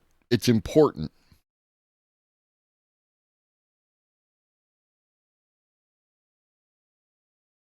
Plagiarism is the act of taking someone else's ideas or work and presenting it as your own. It's not presenting it as its own. If you could do a plagiarism with the tool, right? But you could do the plagiarism without the tool. People do plagiarisms all the time. There was fucking like a whole thing that H-Bomber guy came down on some poor dumb son of a bitch with the weight of God and a 4-hour video because they did a plagiarism. You can do plagiarism. That's not what the AI does, though. Humans can do plagiarism. This is actually, and I never thought of it this way before, but this is actually applying anthropomorphism to the AI to justify your argument. right? Because again, if I fire up ChatGPT, which I'm trying to minimize the amount of windows I have open at the moment, but if I fire up ChatGPT and walk away, it's not doing anything. It requires a human initiator in order to make something happen. I don't agree with you, but I like you, and I find your ideas interesting. I appreciate that. You don't have to agree with me. It's very important. It's very important. I don't want you to agree with me because you like me. I want you to agree with me because I make a sufficiently compelling argument that causes you to change your mind. If I don't make a sufficiently compelling argument, I want you to continue to disagree with me, right? That is my ideal outcome. The problem with using this tool is that you don't know who you're taking from. You're not taking from anyone. That's the key. You cannot use the tool and give credit, so I'd say it's on the AI. You can't give credit because it's not recognized. Right? Remember when you couldn't use Wikipedia? That was people not understanding the way the Wikipedia worked.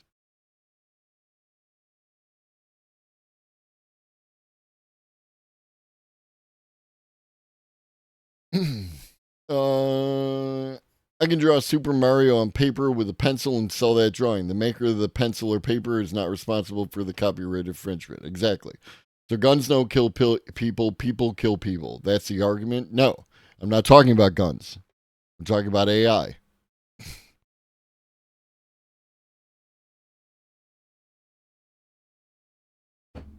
And I would make the argument that guns don't kill people. People with guns kill people. That's the argument. The whole guns don't kill people, people kill people is the fallacy that people use that, well, you can kill people with a spoon. You can't kill as many and you can't kill them as fast. I'm saying it's the same logic. I'm saying it's not. That's the point. I'm again, people with guns kill people. That's the correct response to guns don't kill people, people kill people. No, guns don't kill people, people with guns kill people. Right?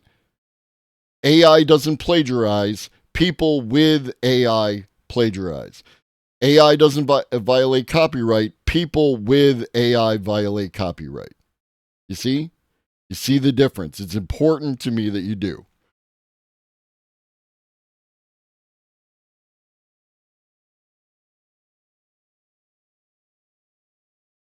Detect. In terms of academic papers, for example, AI can be used to paraphrase someone else's words, which in turn makes it harder to spot as plagiarism.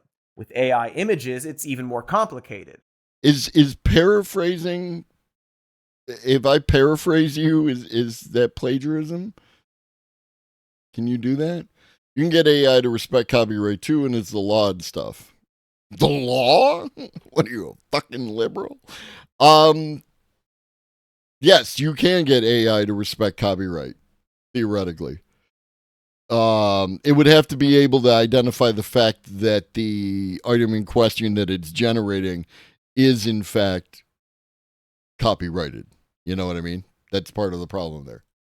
Going back to that Coca-Cola Christmas ad, it was likely made from thousands or millions of other people's artwork. It took from so many sources that it's hard to actually pin down any one person being ripped off. No one's being ripped off. Ultimately, it's impossible to know who truly owns those ads. So if I create a tool that allows people to plagiarize easier, like the computer, is there legal basis for taking my tool down? No. Is that the legal argument now? I have no idea what the legal argument is around that. Like the whole online book libraries are, some are trying to argue these AI tools are similar, or is this totally incorrect? I don't know. I think you're asking good questions. How do you feel about the online book libraries? Right? I would tend to agree. I use them too. I can say something very clearly, is that I'm a huge fan of the Library of New Zealand, because the Library of New Zealand has enabled my endeavors to an amazing degree. I really appreciate the Library of New Zealand. Public goods for the good of the public is based, but we don't live in a system that always allows that. True. I completely agree with you. If your argument, Zarian, is in any way, shape, or form anti-capitalist, 100%. 100%. I completely agree with you. Right?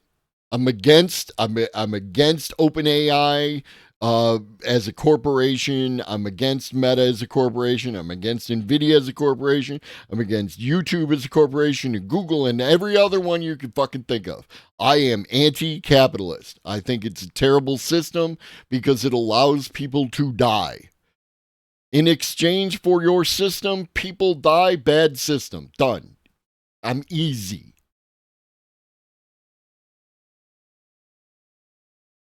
But you know who definitely doesn't own it? Coca-Cola. Like, they might own it on paper right now, but unless they trained an AI exclusively using their previous ads, they don't really own that. I don't understand how.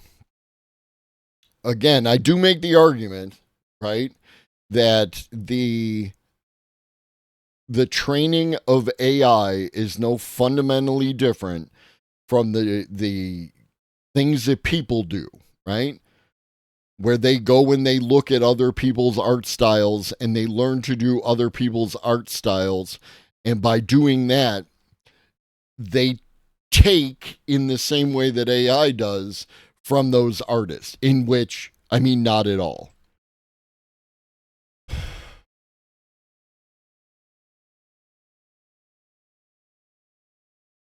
And for the 1000th time, we're busting out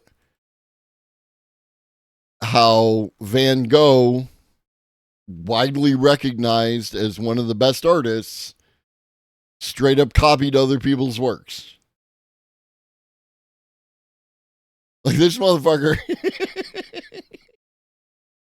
August 1888, the Breton women.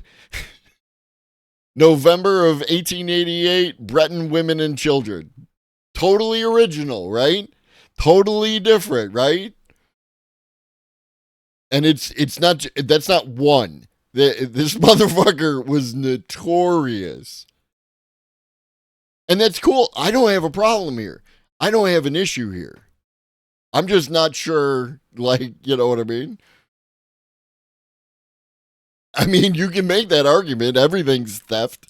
And in which case, I can see the logic there. At least it's consistent. And unless a company is specifically using an image library they own, it should all be considered public domain, right? I'm fine with that. I'm fine. The current standard actually is that if you make a piece of art with an AI tool, that it doesn't, you can't copyright it, right? Someone did that with they made a graphic novel. And in the course of making the graphic novel, they used AI tools. And the court ruled that the images from the graphic novel were not copyrightable. But the words were, or something along those lines. That's the current state of play, is that AI images are not copyrightable. The reason why that's not going to fly with this particular commercial is Coke's logo is all over it. It's an important factor. The fact that Coke has their logo all over the shit, that's what means that they're going to own it. You know what I mean? If you're wondering what the people who created these AI programs think about all of this, well, let's ask Midjourney's creator, David Holtz. Like, I mean, this is from like a year and a half, 2 years ago. Remember that? Super relevant. By the way, Cody here is recommending AI should only be permissible for organizations large enough to own the rights to enough content to train on, which would make AI only available to large corporations and consortiums, but never independent artists. Thank you, Larry. That's an important point as well. Like, the art community already has issues with plagiarism. I don't really want to be involved in that. Like, I think you might be. I might be. Oh, okay. He doesn't think about it. It doesn't seem like it even occurred to him to think about it. Or maybe... I would also like to point out that Cody used this exact piece in his old AI video that I've already responded to. So, good job, Cody. Way to... original content. He just wants us to think. It's not stealing if you do it from yourself, though. That's... I'm with you on that. Think he doesn't think about it. You know, for plausible deniability later. Very grok of him. Because make no mistake, they're trying to keep AI out of federal copyright discussion by any lobbyist necessary. And this, I mean, it's literally in court right now. It's literally in court. There's a bunch of lawsuits against OpenAI. There's a bunch of lawsuits against Anthropic. Suno and Udio are being sued by the music industry, and that is a key point. A lot of the people who are filing suit against the AI companies are other corporations. Because copyright is for capital. It's not for you. This is why a lot of creatives are starting to fight back against AI use from major companies. The directors of Heretics stuck in an actual end credit statement assuring people that no AI was used in the making of their film. I'm guessing we'll see more and more of that. Because because people are irrational and freak the fuck out when you show them something made with AI and they have their conclusions, right? The problem is, and the reason I say irrational, right? And I'm sure some of you are upset because I said irrational. But I'm going to tell you an example because I can't show you because they deleted the thread. There's a person on Twitter who would expose people who used AI in their art. And they exposed an artist for using AI in their art. And a whole bunch of people got real rational in the fucking comments. And then it turned out that that person had not used AI in their art. And this person had to delete that whole thread. And I'm sure that whatever damages were done to that person's reputation and career were assuaged by the fact that you deleted your thread.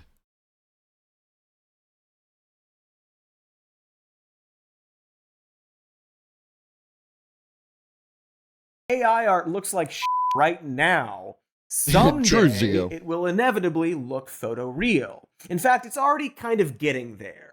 And while that will be devastating for misinformation and deepfakes and plagiarism, I still don't think it's going to... It's a good thing that we didn't have misinformation prior to AI. Otherwise, this would come as a shock. ...ever surpass human art. In fact, even if it's photorealistic and actually nails human expression and movement, AI art will still look like shit. Let me explain. I'm going to show you how to kill a god. You cannot alter your fate, my prince. However, you can rise to meet it if you choose. That there is a fan-made AI-generated remake of the Princess Mononoke trailer. What's immediately striking is that it doesn't look terrible. Not amazing, but like you could see a CGI artist making that and posting it. And maybe people might praise them for making it. But it's not that. It was a series of prompts given to a computer to spit out those images.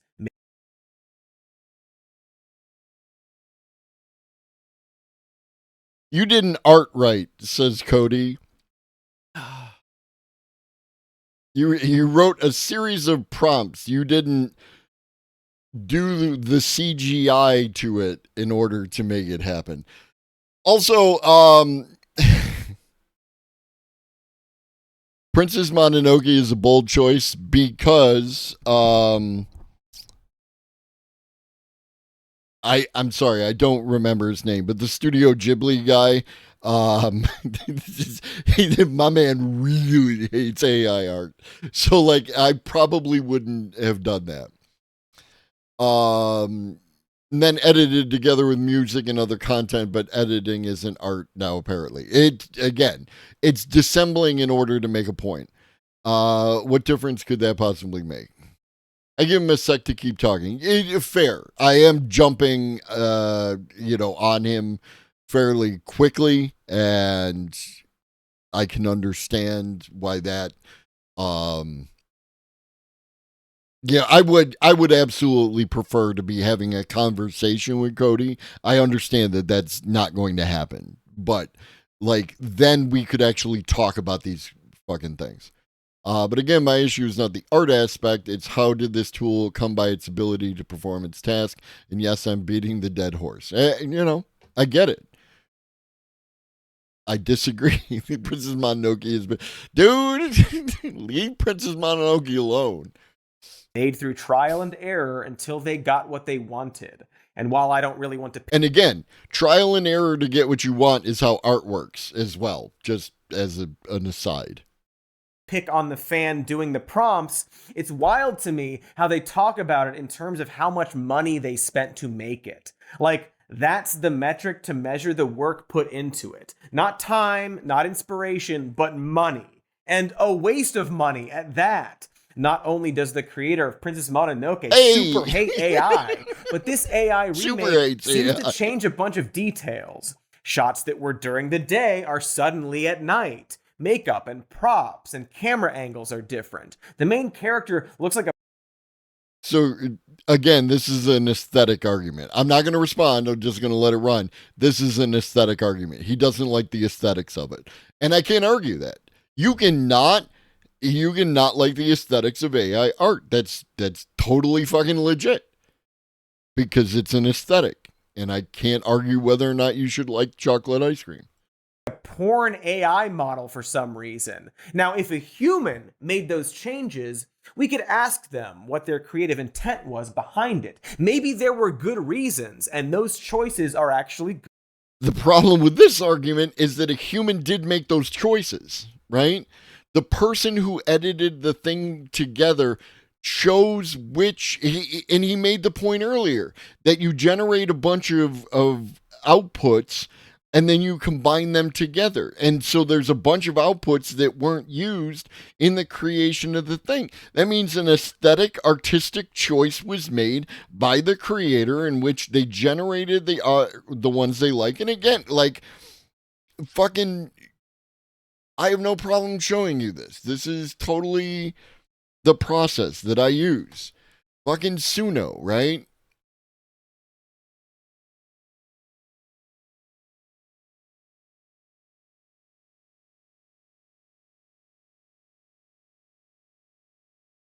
You see this? I don't give a shit. I don't give a fuck. These are all my iterations of one particular song in different forms in order to get the sound that I wanted out of it that ended up being the one that I finished with, which is What Rules, right?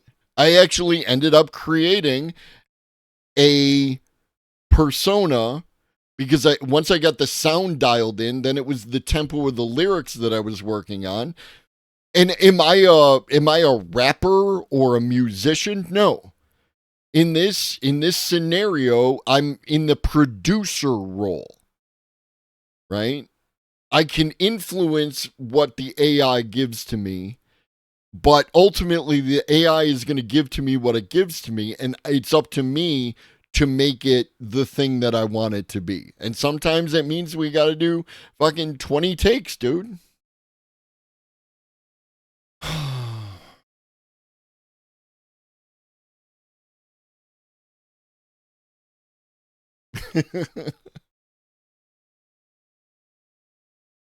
Oh, the butthole servers. On that, I totally agree with you. A tool making something easier doesn't make the tool a bad effect, the opposite. I tend to agree. Good or interesting. But there is no human. There is no creative intent. I'm guessing the AI could only pull from the limited images it had, arbitrarily made those changes, and the fan prompting it didn't want to spend more time and money fixing it. And the other problem, and I'm sorry, Zarian, but Cody doesn't understand how this works. Right. Cody has no idea how this works. This is the thing. And making assumptions in order to justify your argument is not the way to go, right? I'm not perfect. I probably have done that. But generally speaking, what I do is I respond to the data that's in front of us. We do the information. I respond to the information. I do analysis from the information so that you have the information and come to your own conclusions. True, Zarian, true. Still a pain in the ass to keep a character constant, even just a few frames. They're getting better. I highly recommend, if you're into that kind of stuff, Theoretically Media.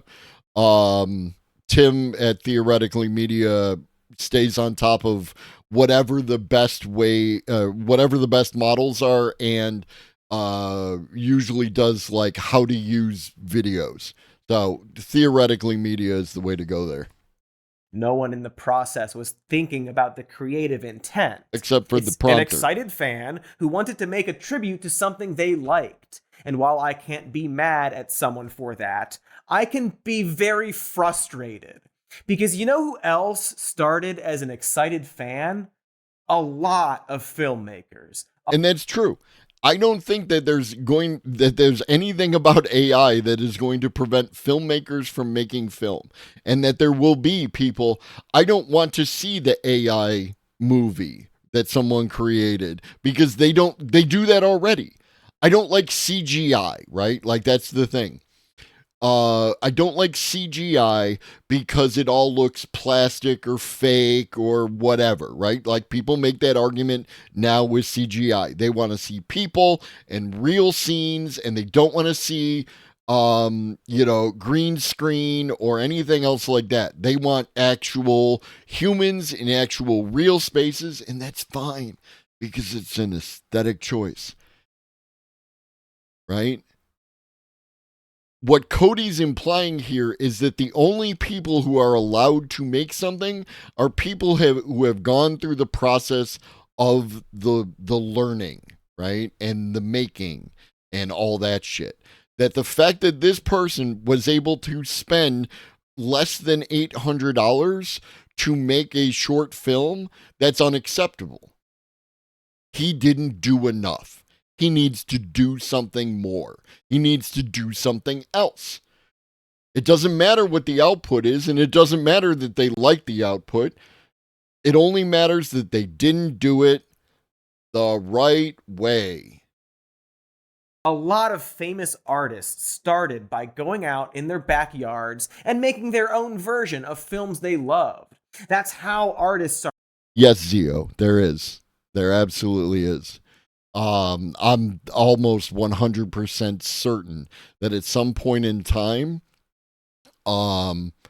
someone is going to create like the ultimate combination of like AI and algorithm and content machine that is going to actually physically pay attention to the way that your body reacts to the content and adjust it accordingly.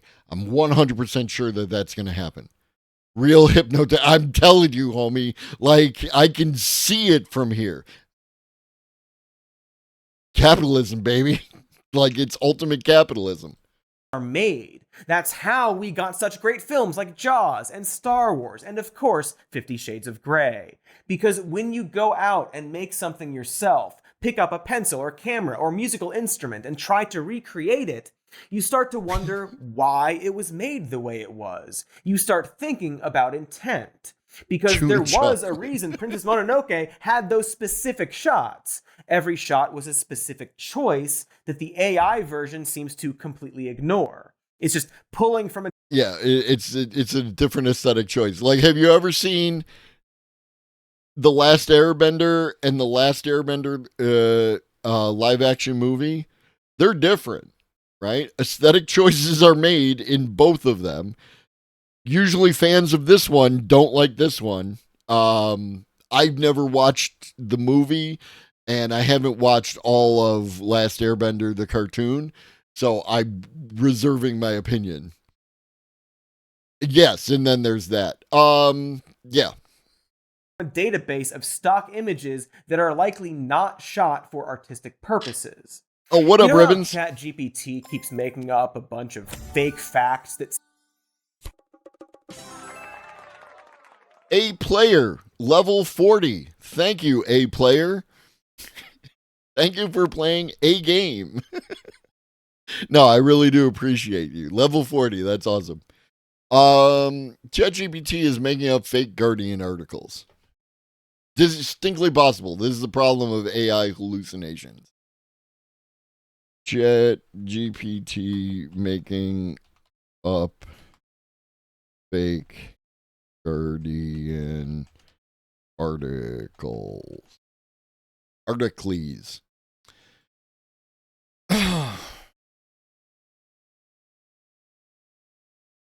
This is from a year ago. This is from a year and a half ago. This is from April of 2023. Come on, dude.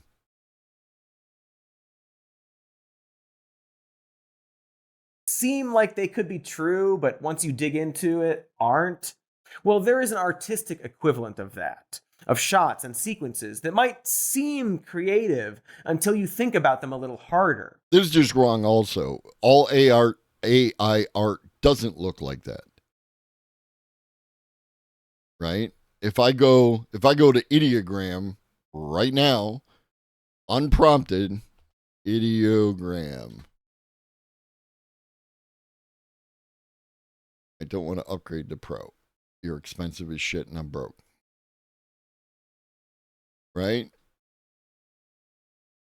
There's a bunch of different artistic styles here, right?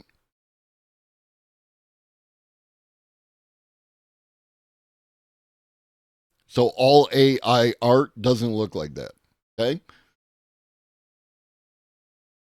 And this is another problem I have with people's arguments, right? Like, I don't accept your premise. I don't accept your presuppositions.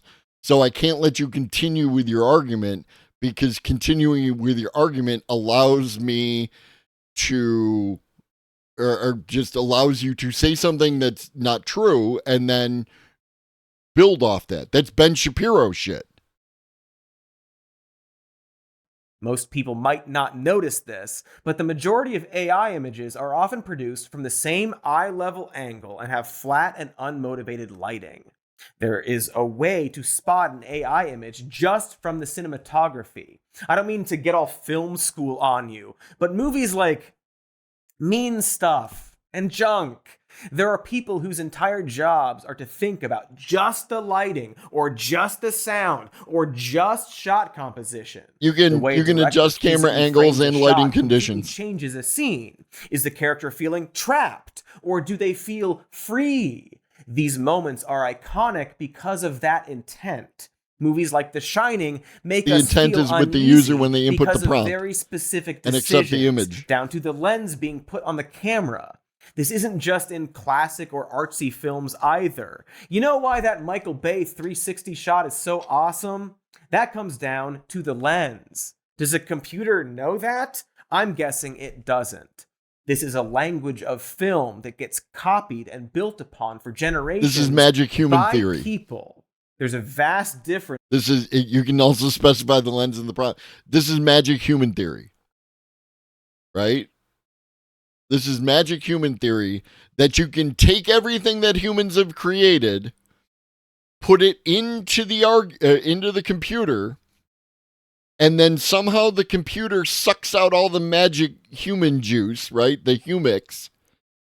And then whatever the computer outputs through the use of the human, right? The human is back there, but somehow they can't put the magic human juice back into the art when they're creating it.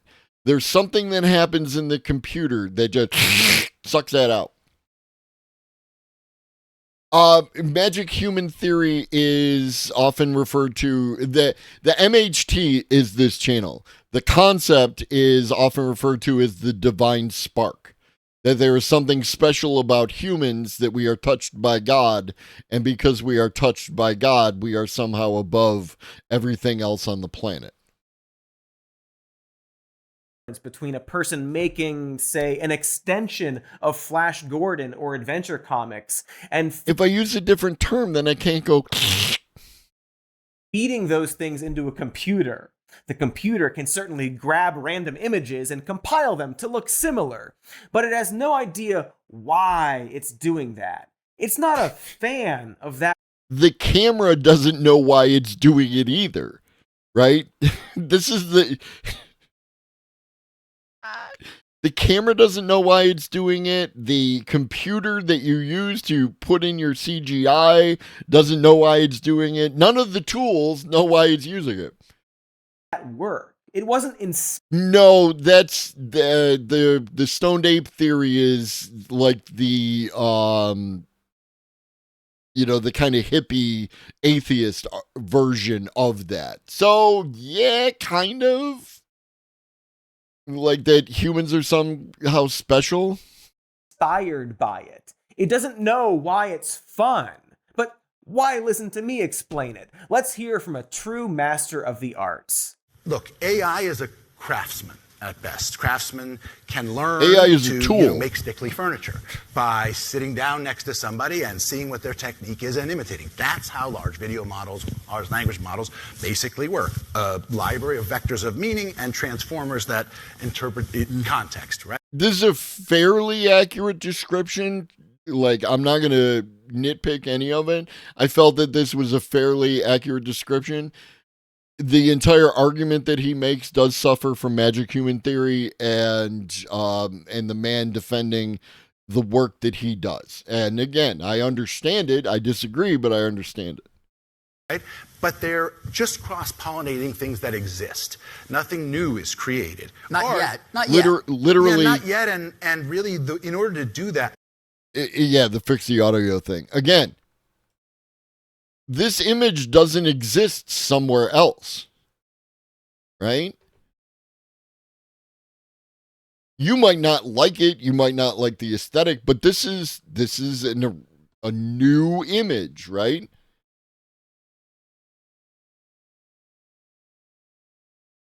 Look, craftsman is knowing how to work, art is knowing when to stop. This is Ben Affleck. Batman, Dogma, The Town, one of my favorite fucking movies of all time. I need you to come with me. I can't tell you where we're going. I can't tell you why we're doing it. But, I need you to come with me and you can never ask me about it. Whose car are we taking? Homie was for real. Gone Girl, Chasing Amy, that's a classic. Cauldron of Bats, what up, homie? Craftsmen definitely know when to stop. Well, yeah, I mean, there. If I was going to reference magic human theory, would you say that you originated the saying, or did you pull it from somewhere else? I can't say that I originated the saying. I don't know that I heard it somewhere else. It just kind of, came out one day. I have no idea where it came from. But I don't particularly give a shit. If you use it appropriately, that's all the thanks I need. If I did create it, I'm not gonna sue you for plagiarizing me. That modern day Orson Welles is right. I think for people who perhaps see film as a product, AI doesn't seem much different, especially in an era where a lot of live-action blockbusters are just bloated corporate products. But even going beyond the film school stuff, AI doesn't just kill art, but it kills entertainment and the humanity that makes it. Let's say that instead of Spielberg and Lucas making Raiders of the Lost Ark, they took those old serials and B-movies and gave them to AI. Well, for starters... Like when Lucas copied the entire section of, oh right, when directors steal from another director, that's called an homage. We wouldn't get Harrison Ford, would we? It would be some rubber-faced version of a bunch of other people. The idea of the lovable rogue is almost completely based on the personality and performance of an actor. But without that, the art stagnates. It's now a creative dead end. We probably it's not even an homage. Well, I don't know that he didn't give credit after the fact. Do you give credit in the movie for an homage? I don't know. I thought it was an homage. I thought it counted. I am the original lovable rogue. Get The Mummy or The Librarian or anything else inspired by Indiana Jones. We wouldn't get the moment where Indy shoots the guy with the sword because that was improvised on the day due to Harrison Ford getting sick. AI models don't get sick. Would we even get Robert Downey Jr.'s portrayal of Tony Stark? And that scene could have been cut out during editing by the director, right? I'm not sure if the argument here is that AI can't do anything like random, in which case I would distinctly beg to differ, or that like there's something about the randomness that makes it have to be in the film. Another lovable rogue character. Hey, did you know that the line "I am Iron Man" at the end of the first Iron Man was improvised on the day? That single ad-lib spun the MCU into a completely different direction. AI wouldn't have improvised that. AI would have just said the line as it was. That's untrue. Because again, right? This version. I don't give a shit. I don't give a fuck. Is different than this version. I don't give a shit. I don't give a fuck. I don't give a shit. I don't give a fuck. Right? Something within this process, and again, I'm not anthropomorphizing the AI, but something within the process caused it to choose that rhythm and then put that inflection on the end of it. Right? I don't give a fuck. Right? Like that thing.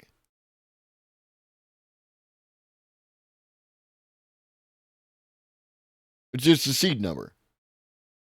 Yeah, no, but like, what is it about the seed number, right? Like, and I'm sure you can figure it out, but there's like, it's a complex thing that's happening. I'm just saying that I don't know what it is. Scripted. With AI, the shark in Jaws would have worked perfectly, and we would have seen the shark all the time. The movie Apocalypse Now wouldn't have been an acid-fueled nightmare. That doesn't just change. Also, it very well could have been. Right? Because there's this idea that somehow AI, the existence of AI, is going to kill art. It literally can't. It could cause problems with funding, but again, if that's your problem, then your problem is with capitalism. Change the art itself, but even art made about the art. But I guess it would be cheaper to make, which is the actual goal of AI. Oh, that's cool, to make lobster. Art as cheaply and easily as possible in order to maximize the profits of the people funding it until no one wants. Agreed, Zarian, and that's why, like, I don't make any pro-capitalist arguments. It's like the capitalism sucks, right? My biggest hope for AI, thank you, Reed. You can interrogate my personal ChatGPT, custom GPT, post-scarcity paradigm shift over the theory that underpins this and all the books that have contributed to this, some of which are by leftists. A lot of them are by liberals, I will admit. Some are even pro-capitalist, but they understand the nature of the way that the world is changing and how it's distinctly possible that what's going to kill capitalism is artificial intelligence. To watch it because it sucks. But let's just say, for the sake of argument, that someday someone creates a real AI android that is capable of true creativity, a robot that dreams and aspires and has a working penis and real good and also owns a cat. But as the series progresses, it really seems like a different cat later, and you have to wonder if he's just killing cats. But let's say that exists. And that robot likes to play music and act and roleplay as Sherlock Holmes with his incel friend. Well, I'm sure people will enjoy his art, but also it probably would still kind of suck. That right there, accepting what you're telling me is face value, because I trust you on this, that there is exactly one of the things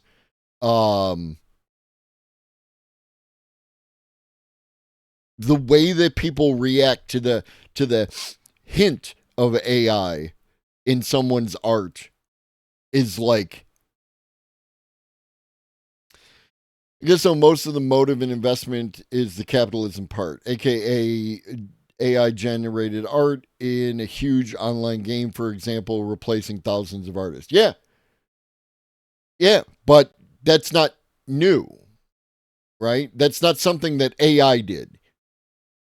AI facilitates using less people to do more, but that's just another example of the way that capitalism will always automate stuff, right? Some internet humans take it too far when it comes to being upset at things, and non-internet humans. Agreed, no issue. I've been collecting aphorisms, and one that I find interesting is that the tool influences the product. I would agree. I think that there is something about the AI that definitely influences the product. There may be an argument that AI tools are dangerous because of how fast and cheaply we can produce a product, but there will still be people who use the tool to make amazing things. Agreed. Right? Can't really explain it myself, but AI art bores me. I know there's no thought to explore or struggle with the craft to witness, I guess, but it's a gut thing, really. I wonder, Arberlin, if you were presented with a series of images, one was digital art and the other was AI, and you didn't know which was which, how you would feel about those, right? Like if they were really good AI art and really good digital art up against each other, you know what I mean? I don't know that they're conflating, right? Like there is a thing that happens because if I show you an image and I say that this is AI, it flavors your experience with the thing, which is part of the artistic process, right? Like how you interact with art is flavored by what you value with the art. You know what I mean? I might fall it and feel lied to on the end. I understand that, right? Like, I'm not saying that I would ever do that to you. I'm saying that how much of your dislike of AI art is related to knowing that it's AI art. You know what I mean? Does that make it art? In my opinion, I have a very broad definition, though. That's actually a plot line in Star Trek where Data's art and music is seen as too precise. According to my fellow performers, I lack soul. Pinocchio is right. This might be just a soul. The heart of magic human theory. Soul. A personal preference, but the Beatles, for example, make mistakes all the time. Yeah, so you're someone who really values the process, right? And that's absolutely a thing. Like there's, again, to reference, and somebody knows the name, and I don't know because I don't care. But the person who painted like the red canvases, and they're just like straight red canvases. What's impressive about them is the fact that you can't see the brush strokes because of what the person did. And that matters to people. Rothko, there you go. F. No drop frames. not the process, the struggle with it, decisions. Yeah, absolutely. That's what you value. And the way that AI or the way that art works, that absolutely is a thing, and it's totally valid, right? Their recordings. It's not polished, it's not perfect, and that's part of the charm. They're real people. You can oftentimes hear them laughing in the background. Ringo didn't shout, "I've got blisters on me fingers," because a robot thought it would be funny. He said it because he played the song all day and got blisters on his fingers. This is all to say that another huge reason people like art is because it's done by human beings. A computer printing out a photorealistic picture of a dog. Right. Again, totally legitimate. Totally legitimate. Humans wanting human art is totally legitimate and valid. Come on, get up there, you big moose.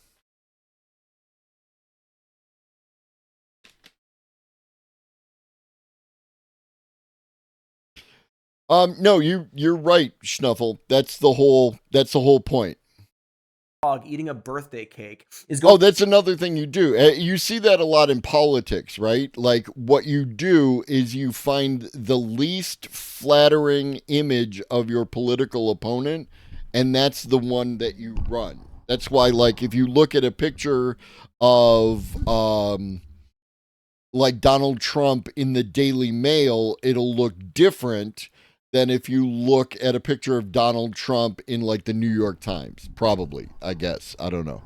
I haven't actually looked, but CNN, right? Like, it depends on what you're trying to go for, because the picture is part of the aesthetic that you're trying to create.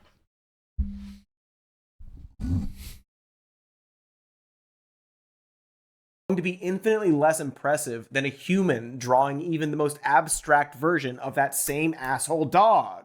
Because that's why we absorb art. We watch jugglers or acrobats or dancers to see human talent.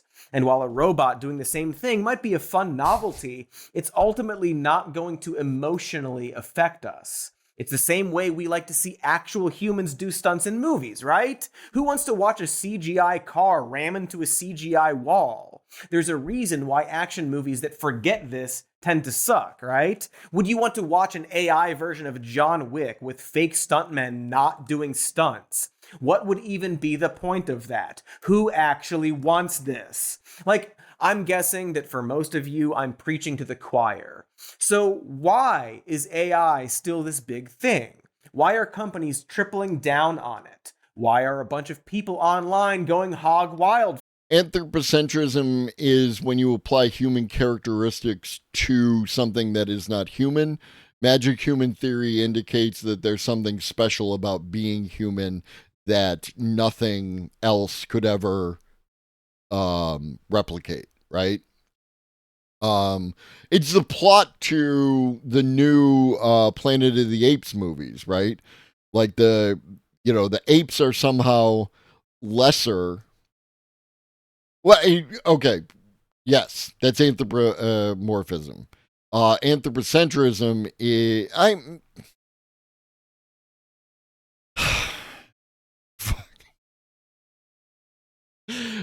I love getting hoisted by my own pedantic. I'm a fan of pedantry in this chat. Yes, anthropocentrism is when you think humans are the best.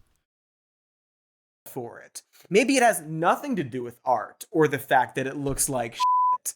Let's Right, which is pretty much like, if it's not magic human theory, it's very adjacent, right? Like, it's in the same Venn diagram. Explore after these ads written and shot by real people and not robots. Well, not literal robots, at least. Do I skip Cody's ads? Like, I feel this is a long ass video, homie. We all feel so very dead inside. Hot bananas! It's Cody, America's party dude. Boy, gosh, the holidays sure are tough. Sorry, Cody. Wise. Chat said skipped.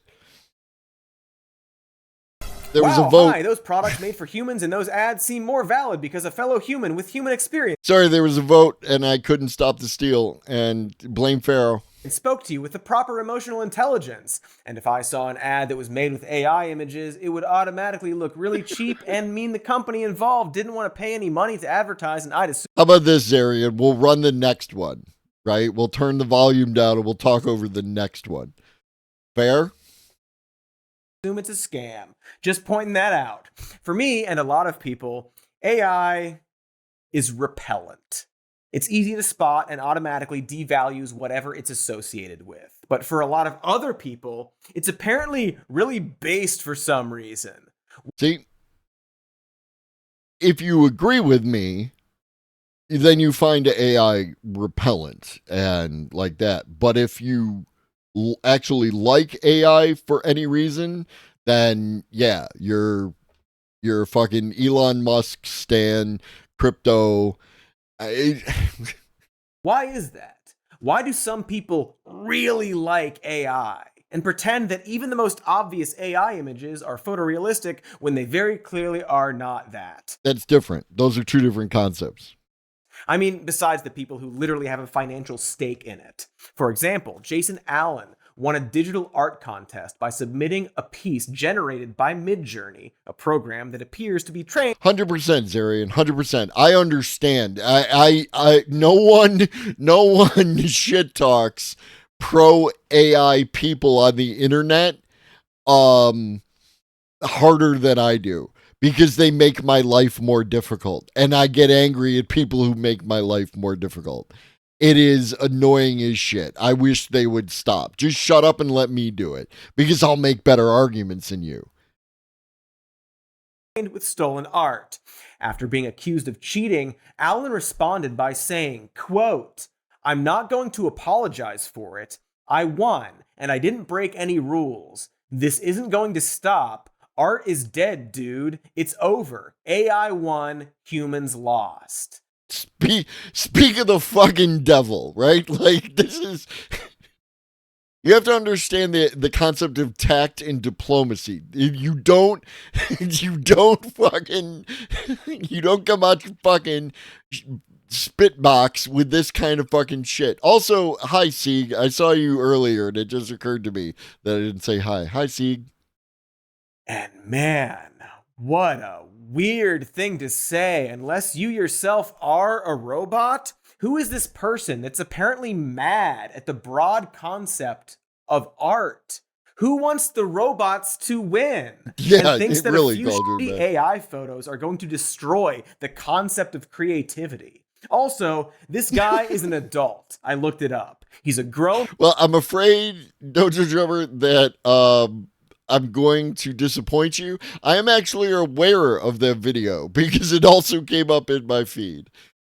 Man who thinks this. And this attitude seems like an extension of one of the worst things the internet has given us, and that's arbitrary tribalism. Or more specifically, the kind of tribalism that causes way too many people on the internet to suck up to and defend corporations and rich wads that couldn't give a snail's turd about them.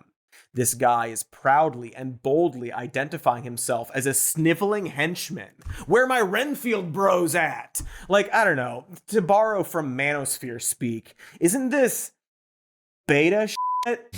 It's peasant mentality. They're just proudly doing beta stuff for their tech feudal lords. True. Maybe I'm putting too much on this robo-cuck who, by the way, got mad after a bunch of other people stole, air quote, his, air quote, art, which is... And when we covered that, I don't know what to tell you, bro. I'm not a fan of copyright. That includes your favorite copyright. I don't give a shit. All states are bastards, including your favorite one, dude. I don't care. Delicious. I need to repeat that. The guy who made an AI image using a bunch of other stolen images got mad and people stole it. Take your shot. Irony is dead, dude. Humans lost. But going back True. to that quote, that terrible quote, you get the impression that a lot of these AI enthusiasts are fighting a war that nobody else is fighting. That there's an ideology behind AI image generation.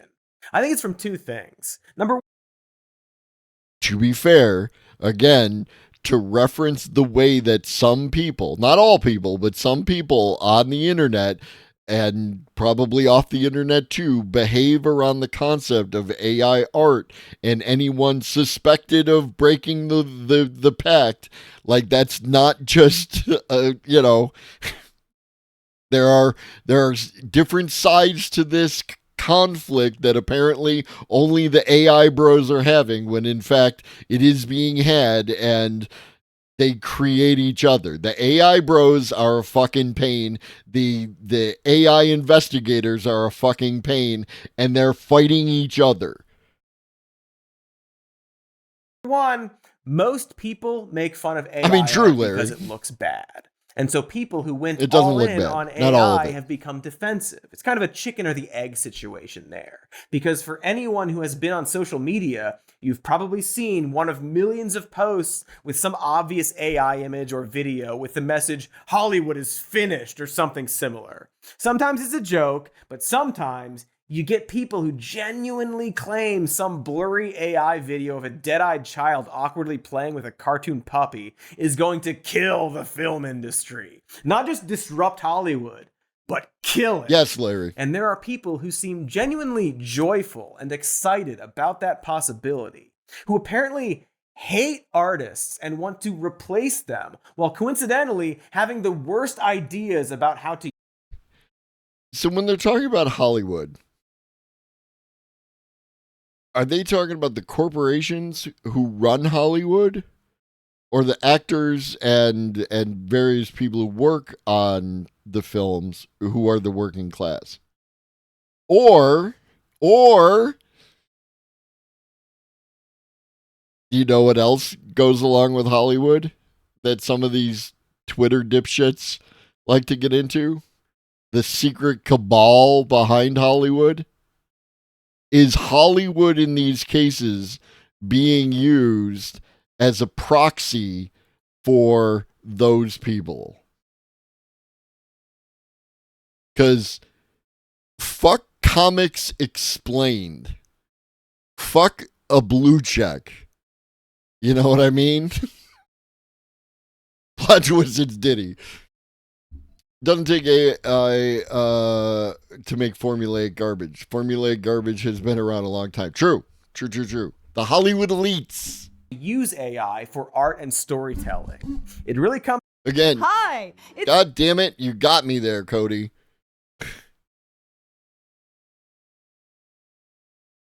Excited about that possibility, who apparently hate artists and want to replace them, while coincidentally having the worst ideas about how to use AI for art. Oh, what I was trying to get to is the fact that, again, this is a tweet from last year, right? Not current shit. We're literally rehashing the shit that was available the last time he did an AI video, and I'm disappointed. I really was hoping we were going to get some fresh content related to today's AI, but we're not. We're getting cherry-picked examples that support Cody's argument. And storytelling. It really comes down to a single clip. If you think about how humans consider Oh no, see, creativity, I we was talking see about it as Cody. Sort of this very special thing that's only. Is that his name? Is Comics Explained Rob? Is that his name? Because fuck that guy. And some number of these posters, the fact that it's Twitter, I wouldn't be surprised if some of them. Yes. That's what I was trying to get to, right? Like, it's Twitter, dude. Twitter is full of those people. He's good with comic books? Well, then maybe he should stay in his fucking lane. Accessible to these very few talented people out there. And these tools actually make it lower the barrier for anyone to think of themselves as creative, and expand their creativity. So in that sense, I think it's actually going to. No, I'm avoiding using any of the sponsor blocks. I had sponsor block on here. They just tend to slow down a bunch of bullshit with the videos. It's fine. Be really incredible. What up, Kippa? We watched this in Zatchab stream the whole time, wondering about your takes. Someone brought up how Disney is already a few steps away from AI slop as it is. Well, we're about halfway through this, and I mean, the problem is not whether or not something is AI slop. The problem is capitalism. Yeah, could give me 200 different cliffhangers for the end of episode 1. Yeah, that's pretty much what Computer said, that there's a lot of people within that space who are, if not those people, then those people adjacent. Again, using the most broad term for people that I can. Right. Yeah, Yes. very easily. And you can extend the story. The story never ends. You Yeah. can just Oh, keep going. continue. Yes. Yeah. I'm done writing, but you keep going.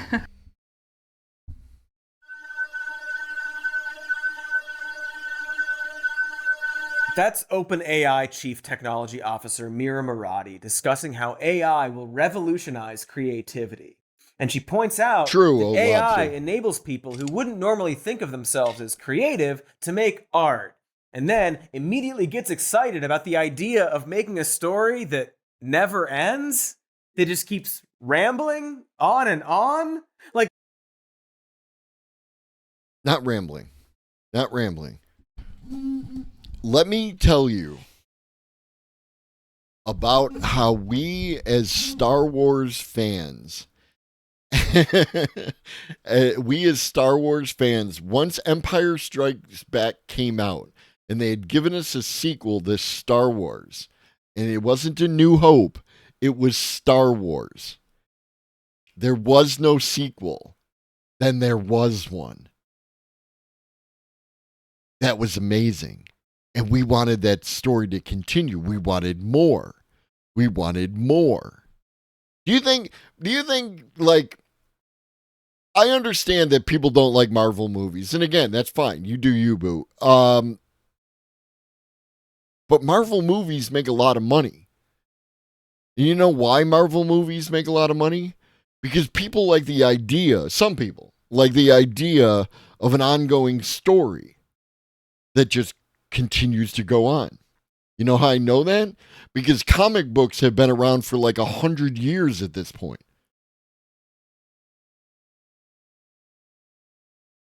Right? The X-Men have been around from the 60s. The X-Men are older than I am. And there have been X-Men comic books and spin-offs and all sorts of shit going on forever. Because people like ongoing stories. Sometimes they like to get back in touch with characters that they knew as a kid and see where they have gone. Sometimes they like to introduce other people to that, right? Like, it's a whole thing to go through the entire back catalog of Captain America, you know, including the 1945 war comics. People like that shit, Cody. the guy interviewing her, as an example of how this can help somebody be True, creative, Kippa. is that the person can type, "Give me 200 different cliffhangers," and then the computer will do it? Is the creativity... And then the human will look at these different ideas. Do you not understand how brainstorming works? Because if you get in a writer's room with a handful of writers and you do a brainstorming session, you'll get 200 different cliffhangers and choose the ones you want. Fucking Jack Kirby. My favorite story about Jack Kirby is the one where some Nazis showed up at his work and they said they were going to beat him up. And like the secretary called him on the phone, or the doorman or whatever. And he said, just tell him I'll be right down. True, Beef. in the room with you right now, and you just On let fucking the computer Mobius? write the story The forever. Inkle? It's that classic Theodore F. Wolff. Forgot, we're starting to use AI ethical simulators in some areas of bioethics. Feel free to use that as another example of an immediate benefit for generative AI. The abundance.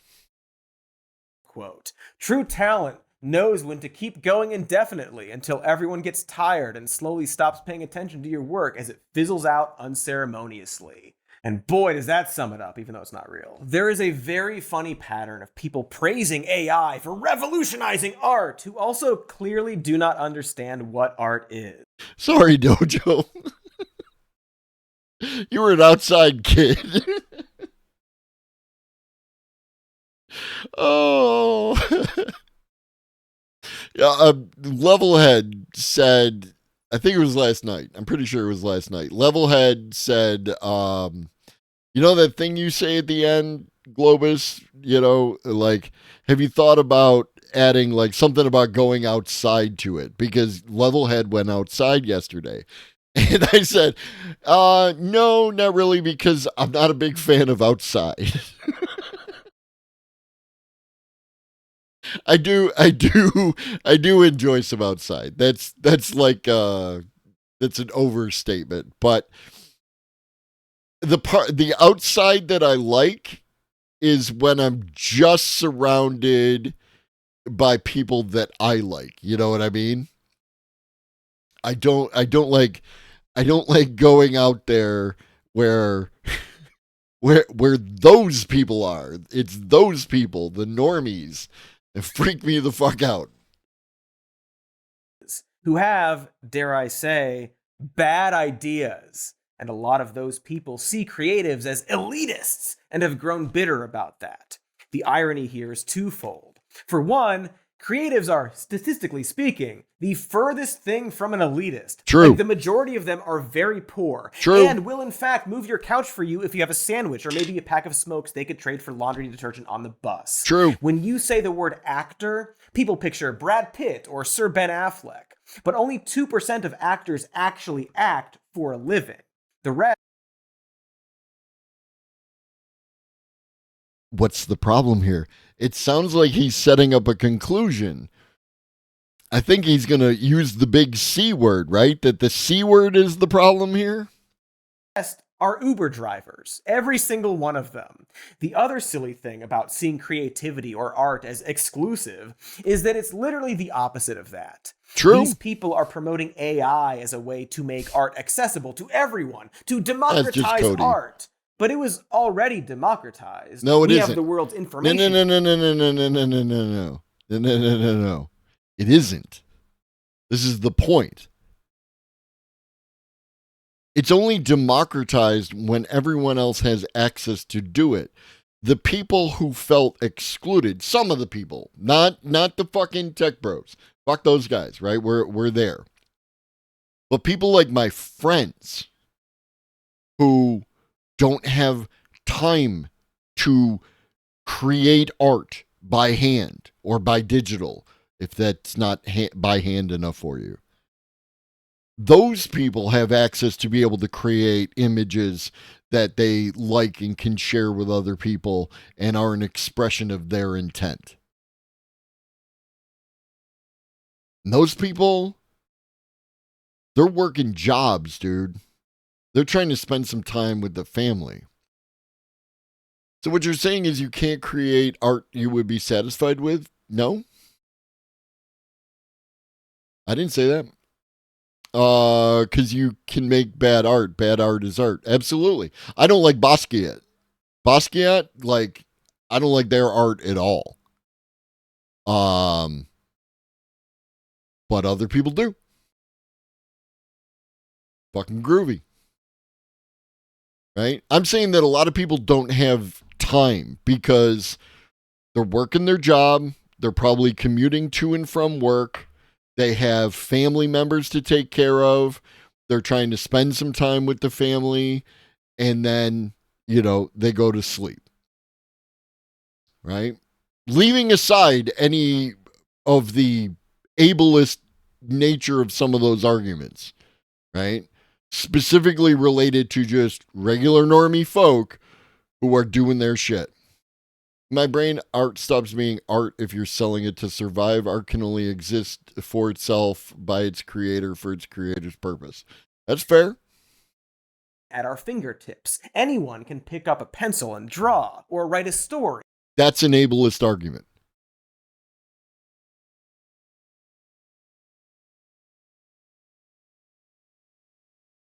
That's not the hard part about art. The elitist part is being able to get someone to see your art. Trust me and my screenplay know all too well. It's about a ghost cop. I'm calling it R.I.P.D. Pretty clever, right? Yes, some people have natural talents. That movie is so I'm a person, I will finish something. Once I start, I will finish. I might pay less attention, but I will finish.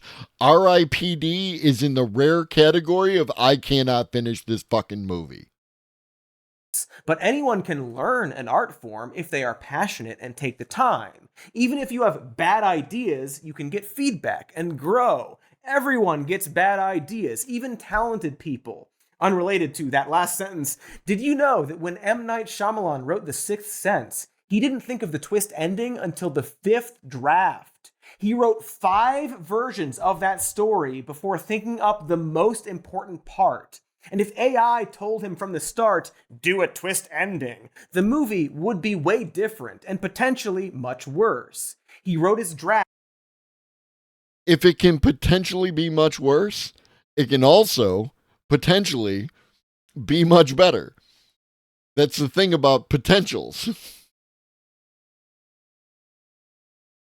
And then something clicked. I mean, I enjoyed Sixth Sense. I liked it. Like, I'm not gonna. I like M. Night Shyamalan's movies, right? For the most part. The Happening, was a thing that happened, but it gave me that scene where the Jeep crashes and the person flies out the front window. That was pretty cool. I hadn't seen that. And when Mark Wahlberg was talking to a plastic plant and acknowledges the fact that he's talking to a plastic plant. What a twist! And then the real movie took form. Art. I literally hear that sketch, Old Lobster, whenever I hear the name M. Night Shyamalan, right? What a twist! Just go right connected nerve. Is a process. It's hard, it takes a lot of work and embarrassment and humility. And frankly, there are a lot of people who don't want to go through the effort. Either they are executives at film studios who see creatives as an obstacle, or there's some dude who tried to learn to draw, got discouraged, and then carried this chip on his shoulder about that. And these people now... Those are the only two people. Those are the only two kinds of people. Right? This is the problem. This is my issue. This is my issue. The presentation of this sets up certain kinds of framing that are non-inclusive. Right? Yes, Cody's making content. Cody's trying to make money. Cody is doing Cody. Right? And I understand that there are people on the internet who use the internet to make money. But I hold Cody to a higher standard. Right? Because Cody is one of ours. I hold people to a high standard. I'm sorry. If you're going to be of the people, if you're going to like do the anti-capitalisms and everything else, but you're willing to lie to get there, can't you do it and tell the truth? Can't you make a joke and have it be based in reality, not in her AI 6 fingers? Now see AI as some kind of art hack. One simple trick to not actually do anything. A way to cut corners and not have to pay someone to... And also, Cody in this scenario is the arbiter of what is and is not being done when it comes to art. Right? In the same way that when photography came out, painters, that's not art. You're just pushing a button. What up, Trash Nomancer? Welcome in. Right? In the same way that digital art wasn't art. You know what I mean? Like some people on TikTok saw those reveal videos that digital artists do where they just wipe the thing up and down. That's not what they did to make the art. They put a mask over it and then they get rid of the mask in order to do a reveal. But people looked at that and say, "Oh, they just wiped the pen up and down and it's just an amazing picture." This is the same fucking argument. You don't know what you're talking about.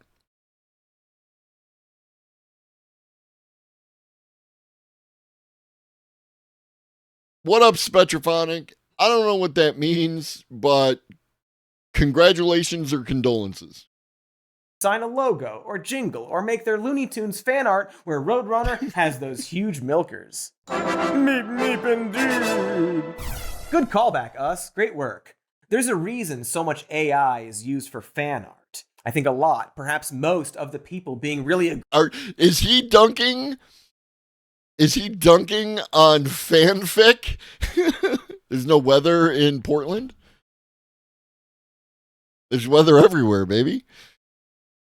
That's how weather works.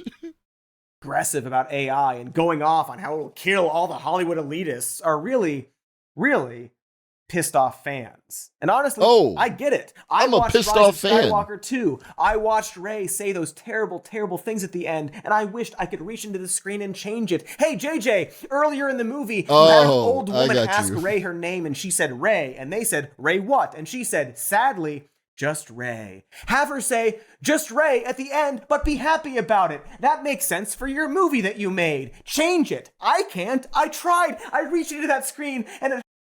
So my question here becomes, a director made an artistic decision. Why are you trying to correct the artistic decision of the really real human director who made a film? That's not your place. Or do you just agree with the aesthetics? Humans are imperfect. I, for one, don't have these issues with Rise of Skywalker. I'm an in or out kind of person, right? Like, I like all the Alien movies. I like all the Predator movies. I like all the Terminator movies. You know what I mean? I don't think I don't think a lot of the Terminator movies are what people would classify as good, but I'm either in or out. I'm there for the mythology. I'm suspending disbelief. Same with Star Wars. It's magic wizard, space wizards for kids. Hurt my hands. I can't change 100% ribbons. But here's where the slope gets pretty slippery. Because while movies are famously terrible, and I hate all of them, there sure are a lot of toxic fans out there. People who are mad that Aloy from Horizon dares to look like a human, or that they didn't make the child in The Last of Us hot enough, or that they made a mythical fictional creature black, the ultimate sin. Those people don't care. See, this is the Cody that I love, because he's 100% correct. Those people are assholes. At all about creativity or art. They just want the thing they like to be exact. Yeah, Spectrophonic, I'm in the same boat. Even if I don't like something, and don't get me wrong, this is not something I didn't, like manifest on this planet with the idea that, everyone's aesthetic choices are fine. It's like, I don't have to like everything. If you like fucking movie series, you like Twilight, right? Good. I'm glad you got joy out of the sparkly vampire and all that.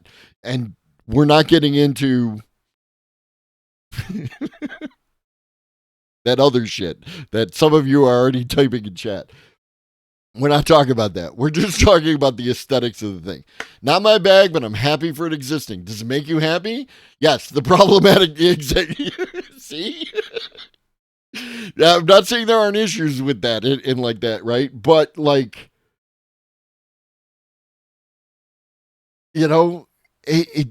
This life is short. It contains a lot of bullshit. If you can extract joy from any aspect of it, I am happy for you. That's wonderful, right? Number one Playboy Cardi fan on Twitch. Never heard one song. Exactly the way they picture it, which just happens to be a way that exclusively erases minorities. That's interesting. They have been trained through years of corporate meddling to see major blockbusters and art in general as a product that in no way should challenge or confuse them. Action figures banging together. And the tech and money people are more than happy to entertain this. To them, I do too, Arberlin. Like, literally. It's not like I'm being magnanimous or anything. If I had a brick and mortar place where I had art, right, my art, it would be there. And you would come in and you would see the thing and you're like, this fucking thing speaks to me. I'm going to take it and I'm going to go, you enjoy that shit. Have a nice day, right? And then I also was able to have the materials by which I could continue to create the art that I create.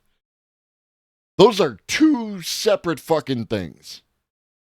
I just want to be able to create art. I don't want to sell it. I want to give it away. Like, I just want to let people have it.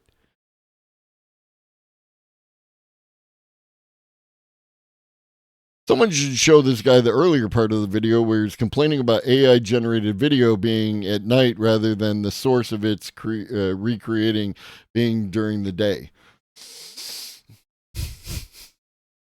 Consistency.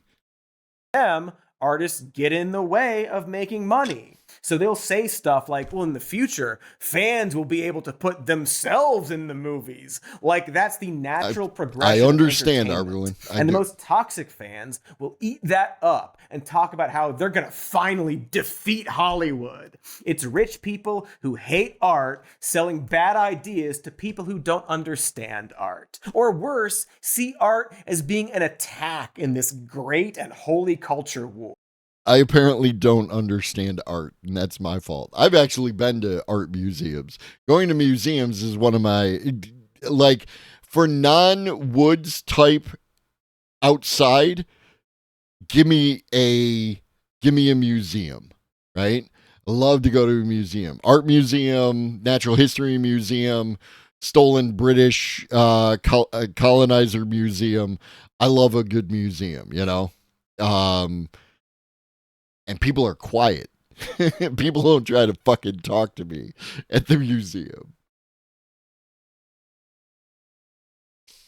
A war they believe they are losing.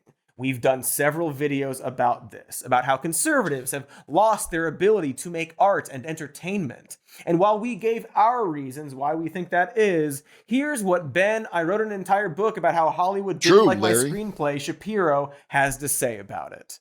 They say that they are interested in conservative entertainment, but then when it comes time to fund it, they're like, well, I'd actually rather invest in fracking. And again, right now, at this point in time, Cody's argument is attempting to tie people like myself, right, to people like Ben Shapiro.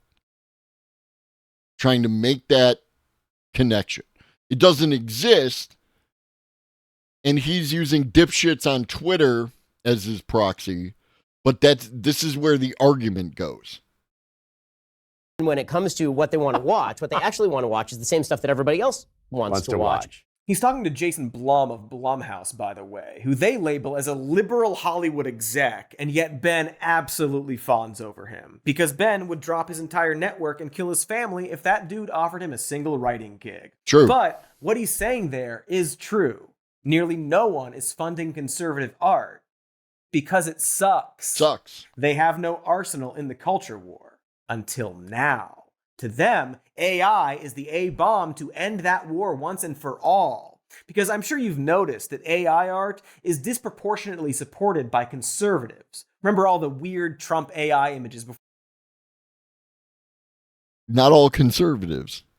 Because your religious conservatives think that AI is the tool for the tool of the devil. for the election.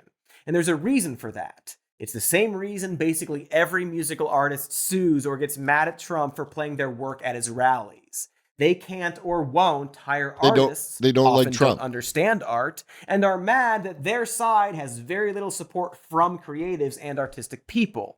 So it must seem brilliant to simply do a... Yeah, but again, that's not Zio. That's not indicative of AI. That's indicative of right-wing Twitter people, right? Like they always, prior to AI, which is prior to 2022,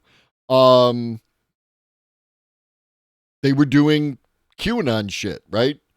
Pictures of moms and their children standing in front of a barn, holding up a sign saying, what is it? Save the children, whichever one is inappropriate. Save our children, save the children. One of them is a good organization and the other is QAnon horseshit. But they did that on purpose. You know what I mean? Shapiro has access to money, but no skill or talent for movies. I think that's why he's the example. Oh, no, 100%. A lot of these right-wing toolboxes are failed theater kids, right? Like that's the whole thing, right? That's why Steven Crowder exists, why Ben Shapiro exists, right? They didn't make it, and therefore they're continuing to attempt to commodify something so that they can make money. And they have to play a character who hates other groups of people, so be it, right? Seems to be a large intersection. It seems to be a large intersection of, there seems to be a loud intersection, right? Conservative people online are loud. They're not necessarily a lot of people. Away with them entirely. Trump can just have AI make his own version of Born in the US. Yeah, and if I may make an anti-AI statement here, Zio, to an extent, right? They always said that the left can't meme. Y'all can't meme so hard that you needed AI to help you, dude. That's like, come on, dude. Say. Or heck, he gets to completely rewrite reality now, doesn't he? Former President Trump posted the AI-generated images on his social media site over the weekend. The images make it look as if Taylor Swift... Oh, yeah, no, a lot of programmers, right? But there's already, you're talking about a self-selecting group, right? There's the number of, no, the right can't meme, dude. Right can't meme. Their shit is always like, fucking attack helicopter memes.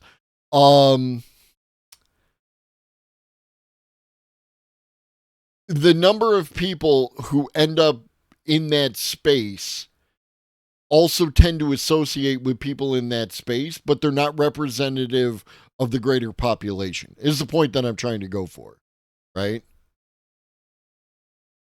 Swift and her fans were endorsing him. We haven't really mentioned it that much, but AI images are a powerful tool for propaganda and misinformation. And it is no coincidence that there are just so many shitty AI pictures making Trump look muscular or heroic or cool.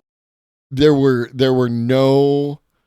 absolutely no pictures prior to artificial intelligence that, tried to propagandize the idea of Trump being, muscular, right? Like that definitely, none of that existed prior to AI, as a tool of it.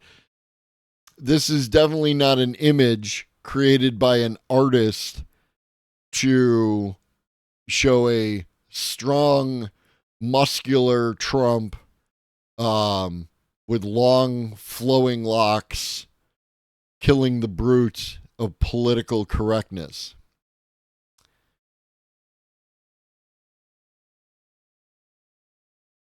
Obama's Obama's leftist lens. Fucking Ben Garrison. Like, if you don't know Ben Garrison is just a treasure trove of a dude. Like holy shit. Like, what does this even mean? Chairman Mao got Henry Kissinger into heaven by pulling some strings? What does this mean? I don't. The right can't meme, dude. The right can't meme. The right can't meme. They are unable to meme. Right? This is some just blatant sexism, right? And racism and misogyny and probably other words that you could think of, because Ben Garrison's a piece of shit. Or kind, or good, or correct. It is quite simply the official art style of fascism. It's fuck you. Perfect for fascists and liars, isn't it? It completely cuts out creatives and favors corporations instead. It trivializes and devalues art over the need for profit. She's earning that check. Changes the She's truth a member to of the whatever working you want class. to be. It has that grotesque, fake sheen texture, an illusion of some flawless, beautiful ideal, smoothed over and perfected in a I wonder how Cody feels about the beauty filters on Snapchat. way that makes you nauseous. Not to mention, Does that make you feel thanks to nauseous? who is making these AI tools? Right? Like, I literally have someone that I've done work for. Like, I made them an epoxy countertop for their makeup table, because they do photo shoots, right? They do the like the pregnant women, the beautiful kind of thing where, like, the beauty of motherhood kind of fucking shit. That's what they do. They lean heavily into that. And so all their shit is based around that. And they go out of their way to make the art look good, right? Like, I'm sure that that if there are things that the person might not want to be seen by others, they kind of smooth that out a little bit. You know what I mean? Cody's defense, yes, the overly Photoshop look is kind of gross to me, whether it's AI or a real person. I tend to agree. That's another whole conversation about beauty standards. Totally. Like, I'm not advocating for that. It was just describing, the work that they do and how they do it and all that shit. It's a pet peeve of mine that nauseated and nauseous have come to mean the same thing when they are supposed to have a distinction. It algorithmically We love pedantry. erases minorities and people with disabilities. It's a perfect little Hitler machine. No, there are absolutely issues with the data sets and all that, but yeah, thank you, Reed. Like,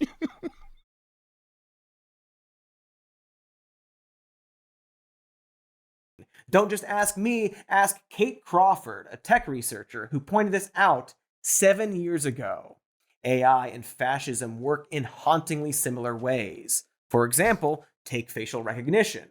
Crawford points to this study from China where researchers trained an AI to predict the criminality of someone based on the shape of their face.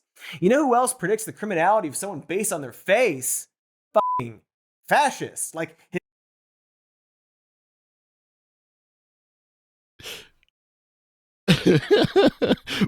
why would the AI do this? It's definitely nothing else. It's only the AI, right? Like, historically, that's what they do. and it's not like there's any other tools that are used in this context. Outsides are an expression of your deep spiritual insides to them. That study, which claimed to be unbiased, was, by the way, extremely biased. It was based off of photos of either wanted suspects or photos provided by the police. otherwise known as very biased people.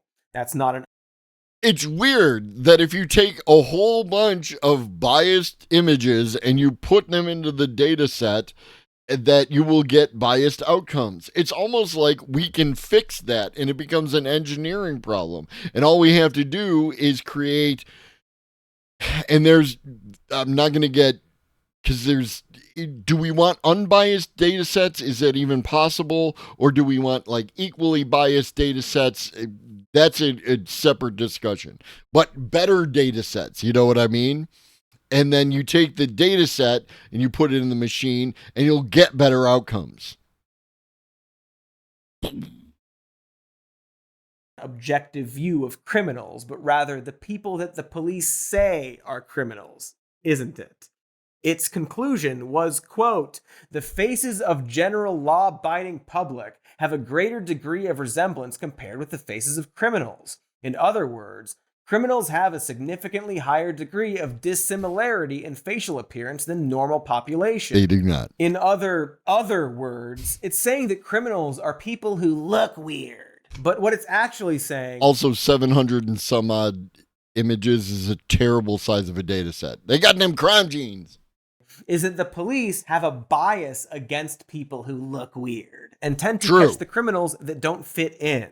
Like, imagine doing that same study here in America with the cops that we have.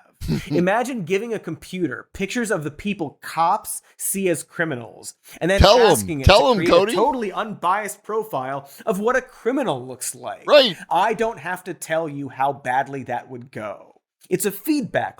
So where is the problem in that? Is the problem with the tool, or is it the problem with the people who are using the tool? Right? Like, this is my question. Is it the tool or the people using the tool? Loop. One that confirms the thing they already wanted. And now imagine a fascist getting their hands on this AI. It is the perfect tool for taking illogical biases and... Remember when Hitler got his hands on AI? Remember when Mussolini got his hands on the AI? Though I do tell you that image of Mussolini's giant fucking head on the side of the building really looks like some AI shit to me, dude. Making them sound logical for justifying horrible things, such as labeling one... I read an article about tests like this in Florida and the lawsuits and misery that was the consequence. Yeah, no, 100%. It's hard for me to take those apart in the world we live in. This part seems serious to me. I mean, yes, yes, blame AI or not, it's going to happen. ACAB, right? Like, ACAB was around before AI, right?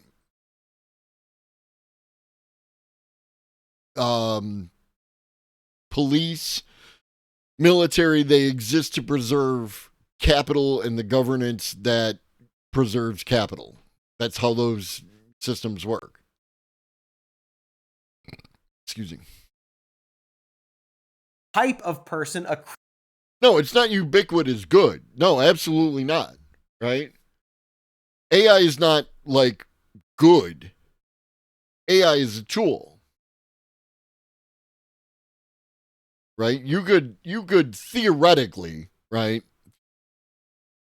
have a bank and use it to provide very low interest loans to people with poor credit scores so that they can help get their life on track and maybe buy a car or a house or something like that. The bank is a tool.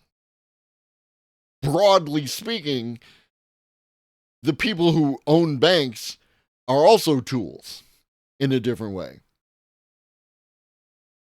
In theory, you could use it for good. In theory, you can use AI for good to express creativity, which I do. Criminal.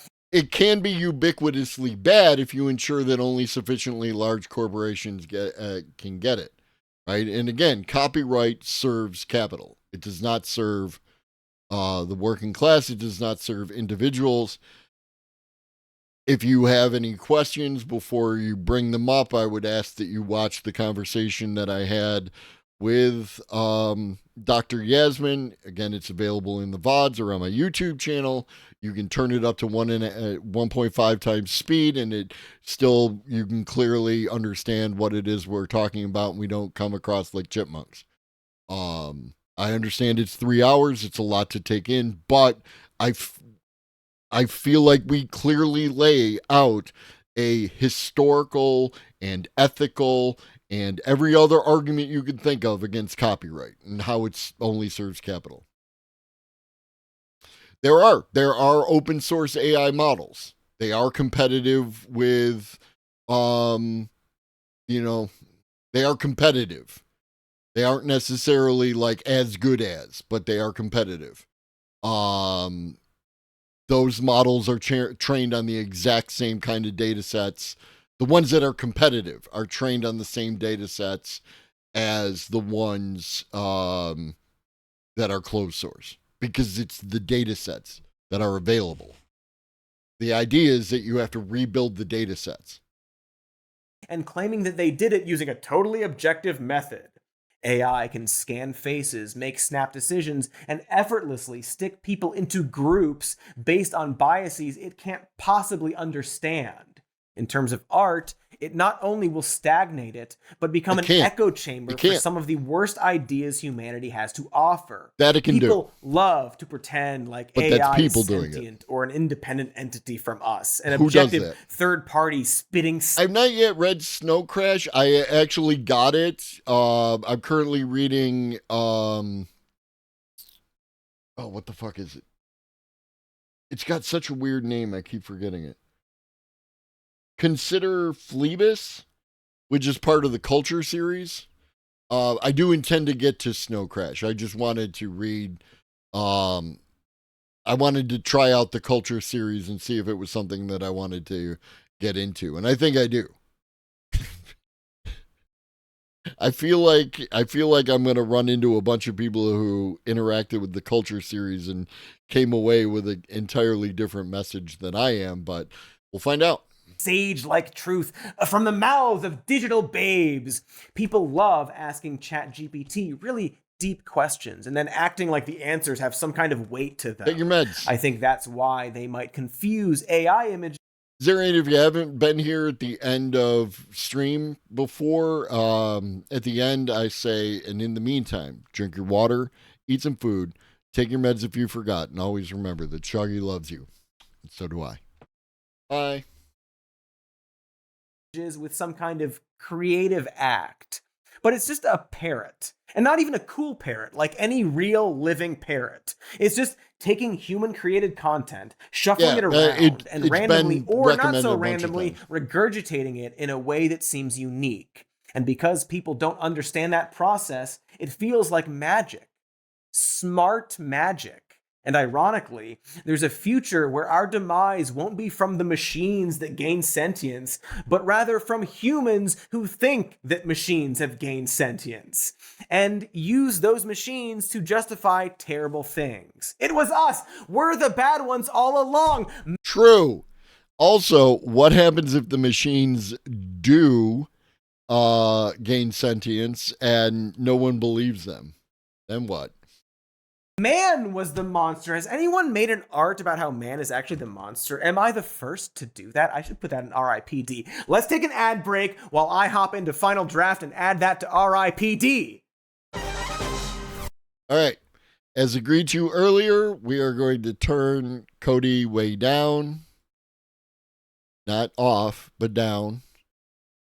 And now is the perfect time if you got anything you want to say and for me to respond to without interrupting the video.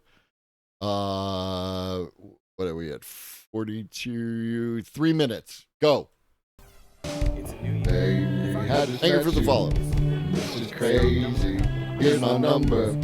Call me maybe. That's not going to happen. So instead, I use Mando whole body deodorant. Anybody? It reduces my Sparrow spunk. According to Mando, it's clinically proven to block odor all day and control odor for up to 72 hours. You can get it as a I helped on night vision goggle research for Desert Storm. Yeah. and comes in scents like Mount Fuji, Pro Sport, Clover Woods, and my favorite, bourbon leather. That's why I smell like a satchel filled with pizza crust. I know James makes the argument that you can't hold the end user responsible under the system. I don't know how. I'm not 100% with that, but I definitely understand the argument and I don't hate it. Since I got the moment, I was wondering how much you brush up against the plagiarism term. Would you be opposed to me saying that I'd rather the content AI was trained on would be better described as ethically dubiously acquired or something like that? More news at shopmando.com for that. shopmando.com. Please support our show and tell them I am of the anti-copyright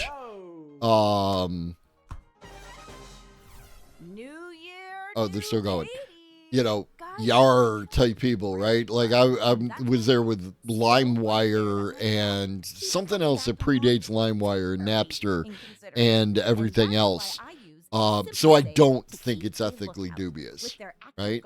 I understand where you're coming from. You can use plagiarism because I understand that our lexicon that we have is not necessarily ideal for discussing things in this time. I don't agree that it's plagiarism in any way, shape, or form. Definitely Sail the Seven Seas doesn't, I think, wasn't acting a little unethically. Why not? Why? Like using it to watch the birds in my yard. I think I was behaving completely ethically. Okay? Famously, birds do not hold grudges. Point here being that I think that humanity would be significantly more advanced.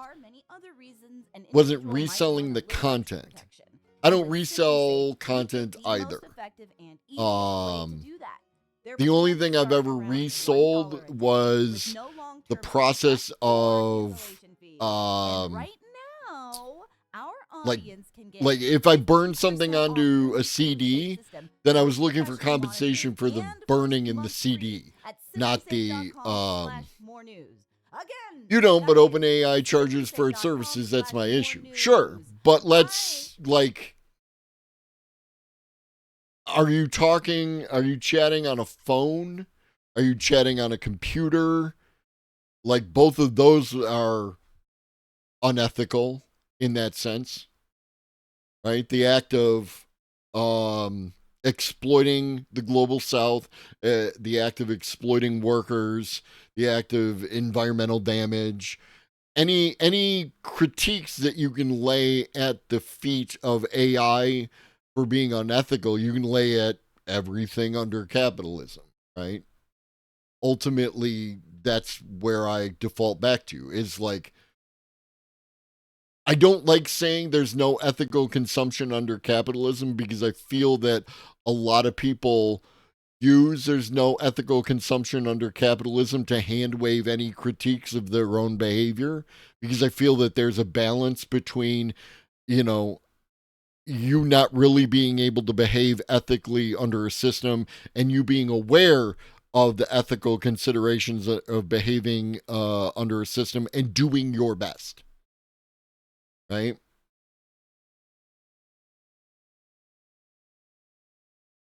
So, hey, I miss having a Grim sub. I haven't had one in a minute. And Katie and I have changed. $200? Really? Final draft? God, I'll just use Celtex. A subscription? Really? Celtex? I'll just use Fade In. A reasonable price? Really? Fade In. Use Fade In, folks. Hey, hi. Did you miss me? Probably not, since it was only a few minutes and I likely did at least one of those ad reads. So anyway, AI is bad. Anti-art, fascism, etc. And while that's already an existential threat in itself, naturally, AI is actually two existential threats. One on our culture and one on our planet. Okay, so now Cody's going to make I'm just going to let this run because I'm going to tell you what arguments that Cody is going to make. He's going to make the argument that AI, the data centers consume a lot of power. They do.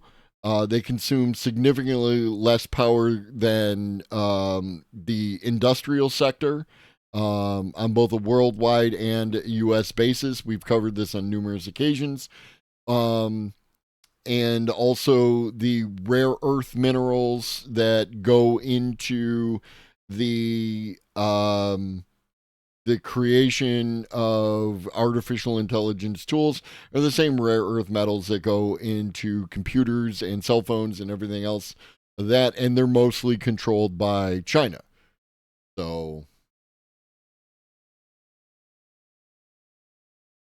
oh, it's not spoilers. I haven't watched it. It's just whenever somebody brings up the environmental argument, that's what they're going to say. Also, water.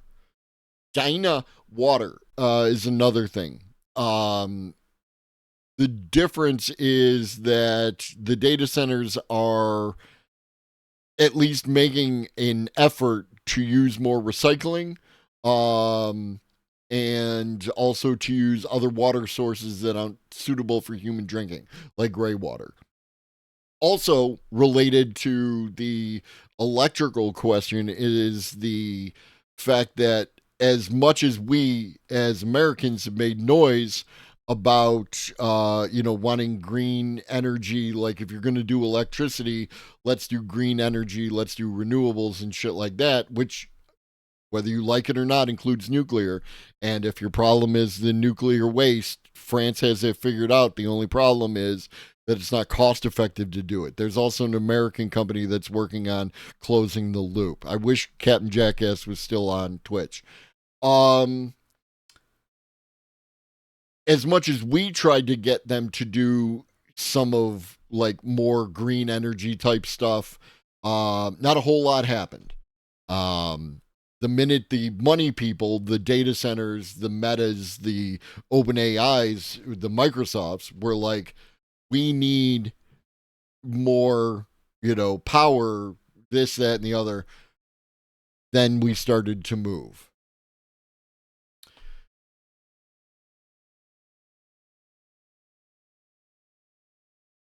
Because of course,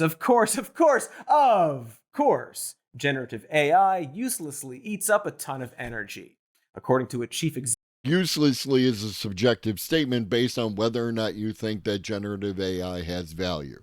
There are definitely reasons to believe that generative AI has value, like beyond I make art with it, or whatever your opinion of the outputs of generative AI, but also, as Reed pointed out earlier, using it in bioethics, the whole AlphaFold, Alpha, Proteo, various other tools that are being created that use a stable diffusion model to generate different proteins and things like that.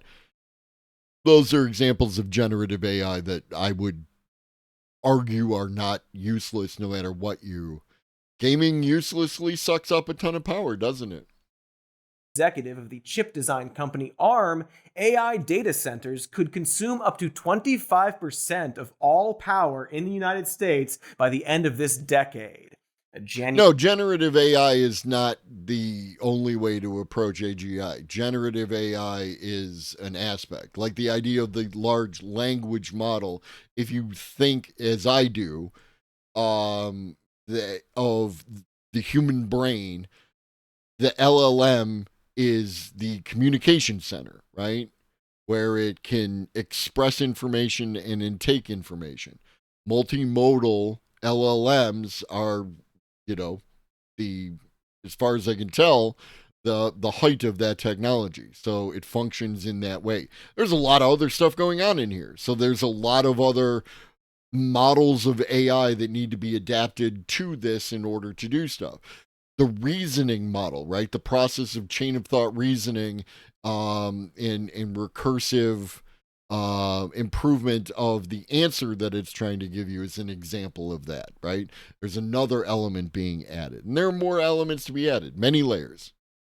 Report by the International Energy Agency claimed that a single ChatGPT request, let's say a story about an elephant magician with huge milkers, consumes enough energy to power a 60-watt light bulb for 3 minutes. That's almost 10 times the amount of power to do a simple Google search for a story about an elephant magician with huge milkers. Can't even imagine how much power it would use if it ended in 200 cliffhangers. And if you wanted to make a picture of that elephant magician with huge milkers, well, according to a study done by an AI startup, making 1,000 AI images emits the same amount of carbon dioxide as driving 4.1 miles in a gas-powered car. And when What do these numbers mean? Right?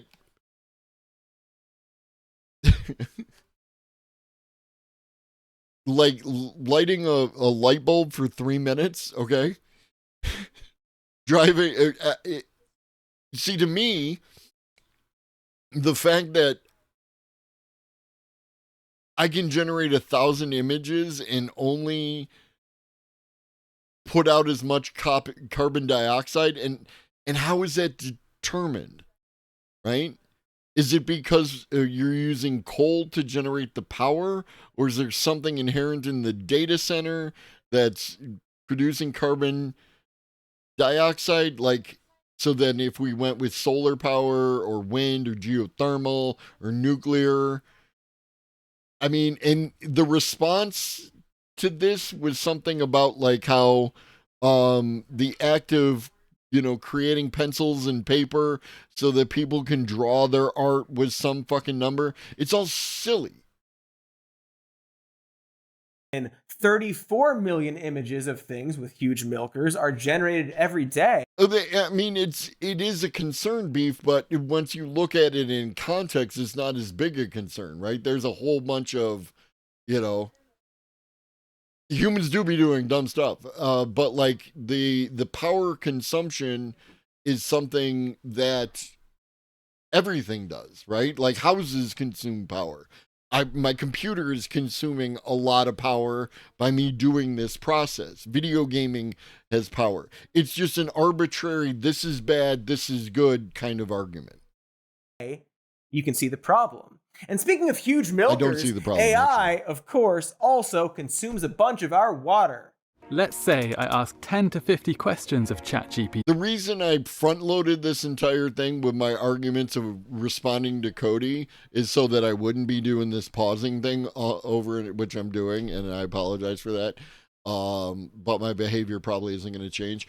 But it's because this is the same argument, right? And it's not a good argument. It just isn't. Yeah, and there's a whole thing. We got to Reed built the bingo card. The hugely popular You're right. I really should have made sure we had the bingo card. I mean, I'm a streamer. I'm supposed to pause. But would need to gulp about 500 milliliters of water to provide me with the answers. What exactly is the point of creating an artificial intelligence that drinks more water than us? Pretty much every AI company requires a stupid amount of water to cool the servers at their data centers, and they know it's bad. There's a reason why Google and other tech platforms are expanding their data centers to Latin America and other developing countries, since it'll be less of a legal fight there. This is sprouting protests in places such as Uruguay, a country that's going through such a terrible and historic drought that they are actually rerouting seawater into the drinking supply. And yet, Google wants to make a data center there that would go through 2 million gallons of water per day. Hey, that sounds evil. In an attempt to compromise, the company has said that they'd use air conditioning. They never explain what's going to happen, right? Do 2 million gallons get evaporated into the atmosphere? Do the 2 million gallons is just the flow per hour through its, contained system? Because again, some of you, I assume, if you have it like that, use water-cooled systems in your computer to cool your chips, right? That water isn't consumed. You know what I mean? You have past evening broadcast posted anywhere, or just AM News? In the VODs. And you look at the highlights, Beef. Every single episode that I have done has been saved as an entire highlight. Literally everything about AI that I have said is in the highlights. If it's not in the VODs, right? The VODs last like 2 weeks or something. But then after that, they're in the highlights. They're there. I got you, fam. I wanted to make it real easy. Like, this is my shit. You want to challenge me? Challenge what I said. If I'm not making my arguments come up. Last I heard, our water reserves have been dwindling in certain areas. Is that because of AI? No, but it might not be helping. Oh, it's not helping. But I would say a bigger concern is alfalfa in Arizona, lawns in Arizona, almond trees in California, general climate change, changing the nature. I mean, the reason that LA is on fire right now is because of climate change and the excessive dryness, and nobody investing in the solutions that would fix that. Right? But again, is it AI or is it just sparkling capitalism? Conditioners as their primary cooling source. But that just replaces Uruguay's water problem with an air pollution and toxic waste problem. That plan is predicted to produce 25,000 tons of carbon dioxide and 86 tons of waste from oils, chemical packaging, and, quote, electro-electronic residues, among other hazardous materials. Per year! Also, Google can maintain a search AI system that no one wants, doesn't work, and everyone hates. Everyone hates this shit. Yes, see. Everyone. But of course, AI isn't. Right? This is the thing. Or how multiple AI tech companies are using cheap overseas labor, paying $2 or less an hour to scrub through and moderate their chatbots. Because it turns out that you still need people to operate the miracle artificial intelligence. Does everyone realize that? Do people realize? Sure. That's absolutely like an aesthetic choice, Jerry. And don't get me wrong, I ignore the vast amount. Like I agree with you that there's a whole bunch of garbage that people have used AI to create a whole bunch. And notice, people have used AI to create a whole bunch of garbage on YouTube that appeals to the algorithm. But they done been creating a bunch of garbage on YouTube, right? Like Mr. Beast figures out the formula for the algorithm and does that thing. Then every wannabe Mr. Beast follows whatever Jimmy does. Right? I've never watched a Mr. Beast that I'm aware of. I might have watched it in somebody's stream sometime, you know what I mean? Right? Google is terrible for searching for a product. You know why? Search engine optimization. The very fact that there is a concept called search engine optimization is what ruined search. The fact that you can build a business to do search engine optimization, or you could,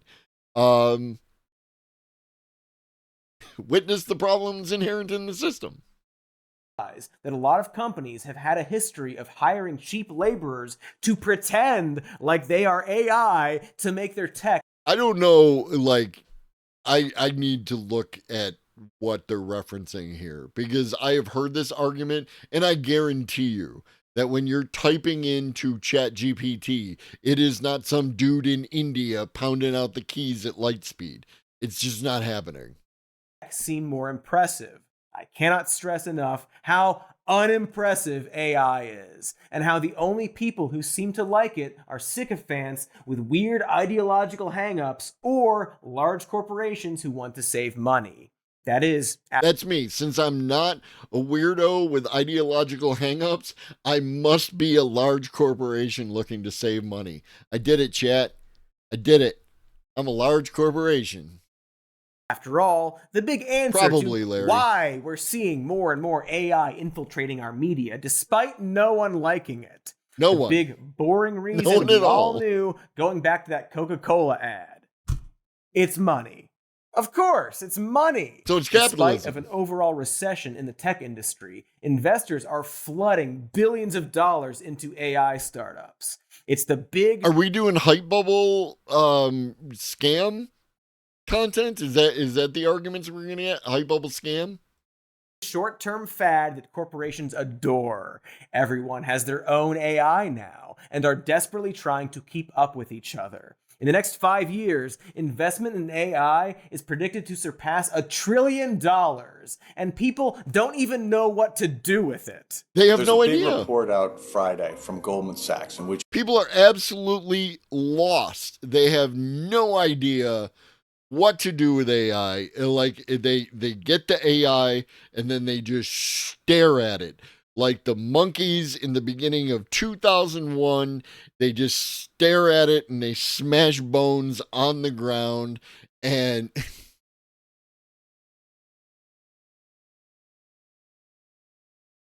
I actually didn't catch that because I watched this. We watched this, this thing on this show. And I didn't even realize Roger McName. It's probably Roger McNamee, but don't step on my joke. Roger McName.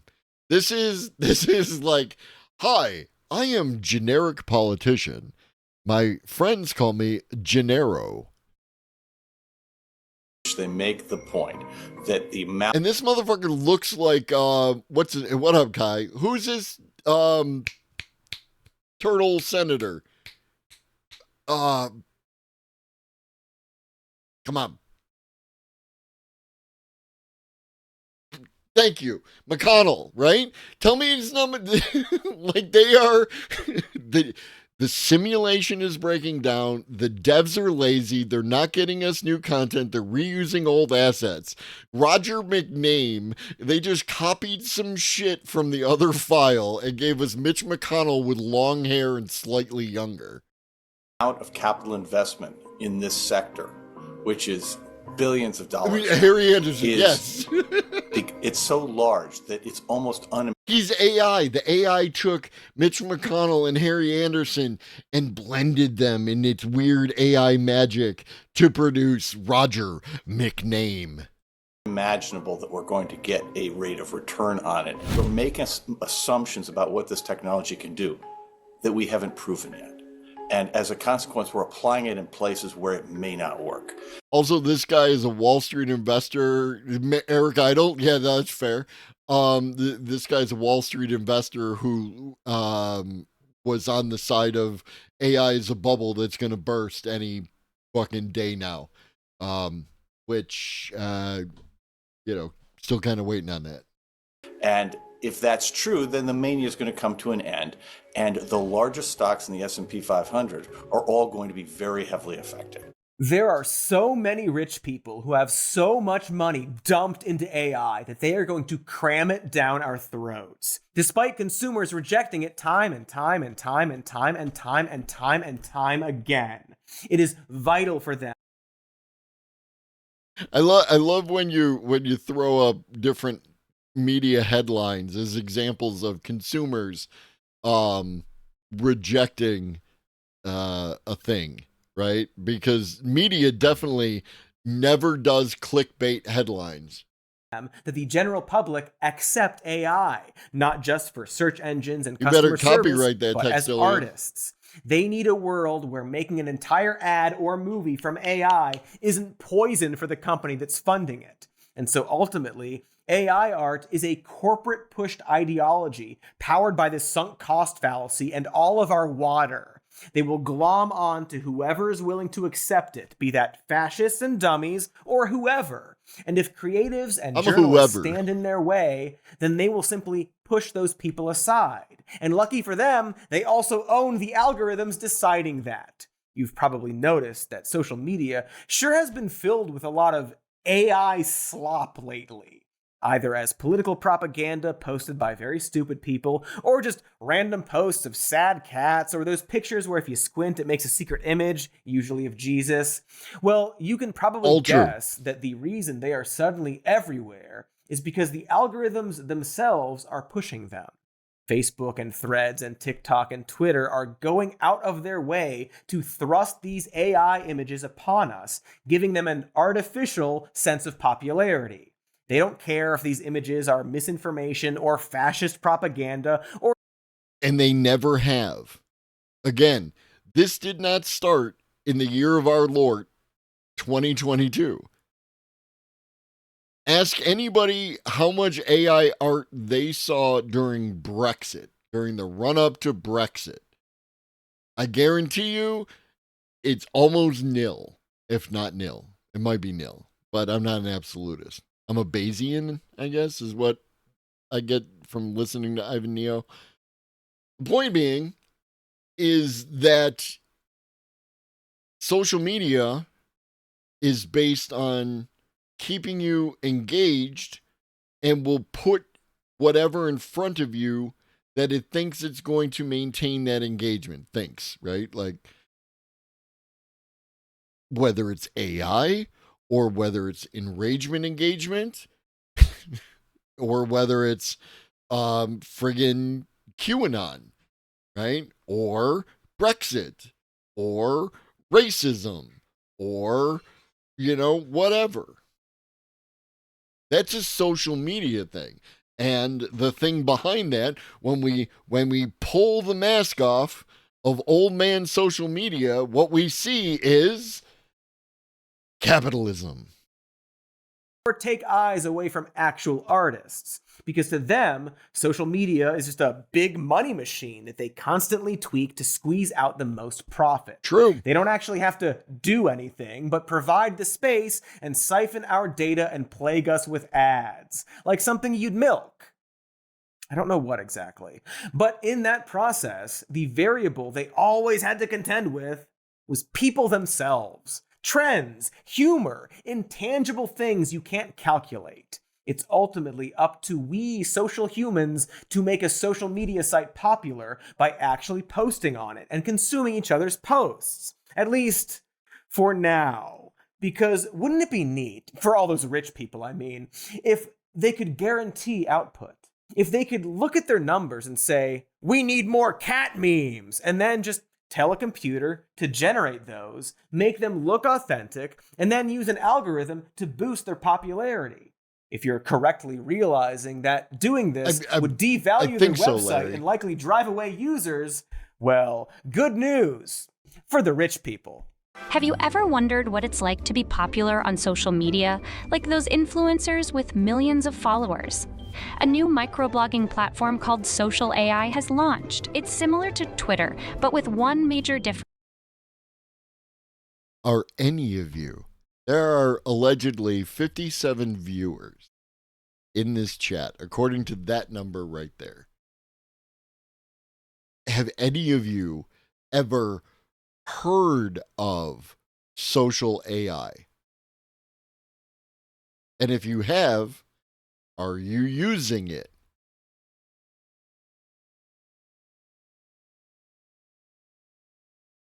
Did I? When it comes to AI slop, my AI slop meter is higher, and I tend to forget about it. Like this is not going to work, right? This is. I mean, maybe it will work, right? Maybe it will work. Maybe there's people who want the illusion of being an influencer, right? What up, Roral?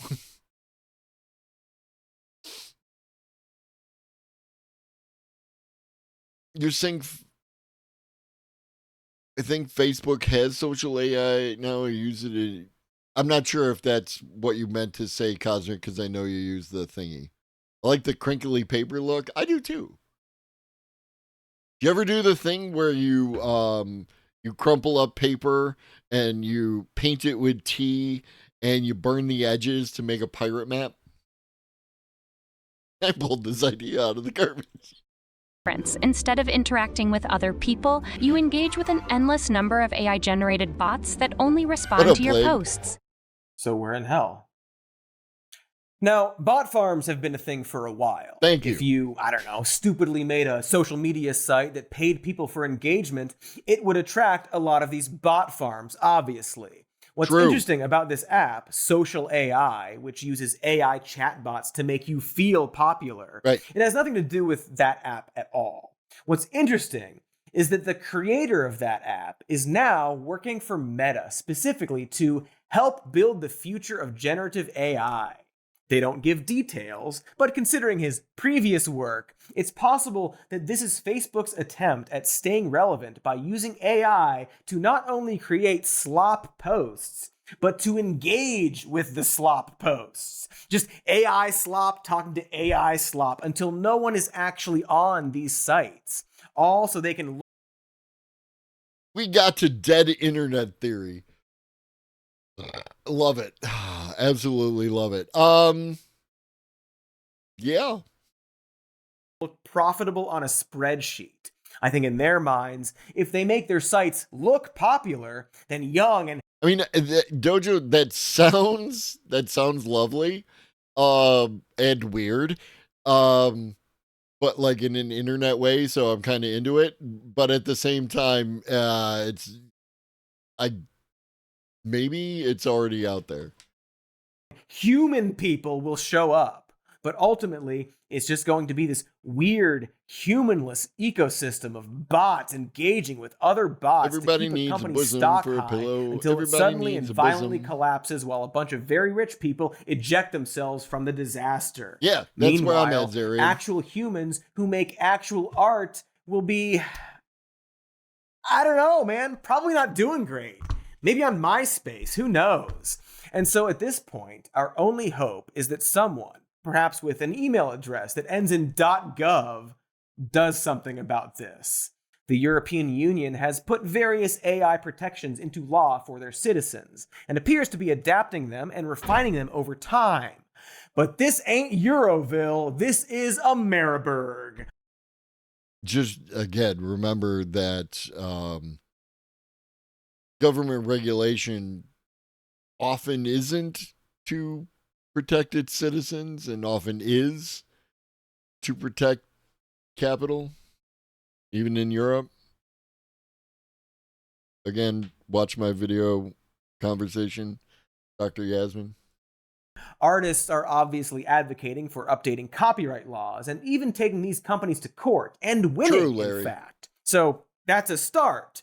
There are also some individual state regulations being proposed and put into law, but most of them are focused on protecting consumers rather than addressing the copyright issues.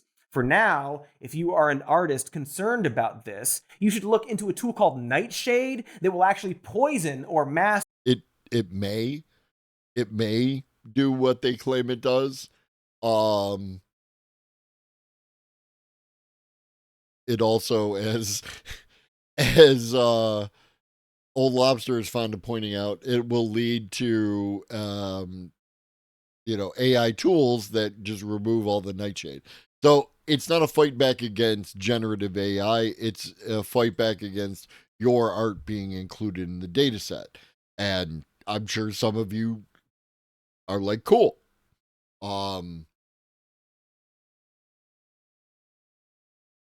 My concern, right?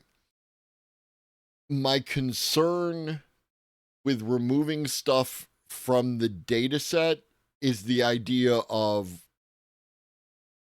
representation. I don't mean that in representation sense. I mean that in represented in the data set. If you remove stuff from the data set, then it skews towards whatever is overrepresented in the data set, which means that certain types of art may not be featured in the data set of these tools going forward.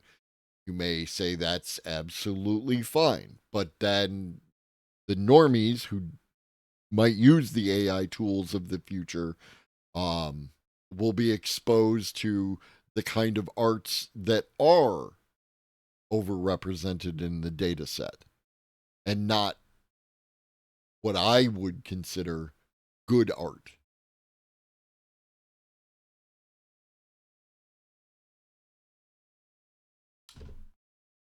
I'm an actual artist who uses AI, and I'm in the communities that you're in. Unless I'm not an actual artist to you, in which case, that's a judgment you're going to have. Your artwork so that AI companies can't use it to train their bots. This is for my art, yeah.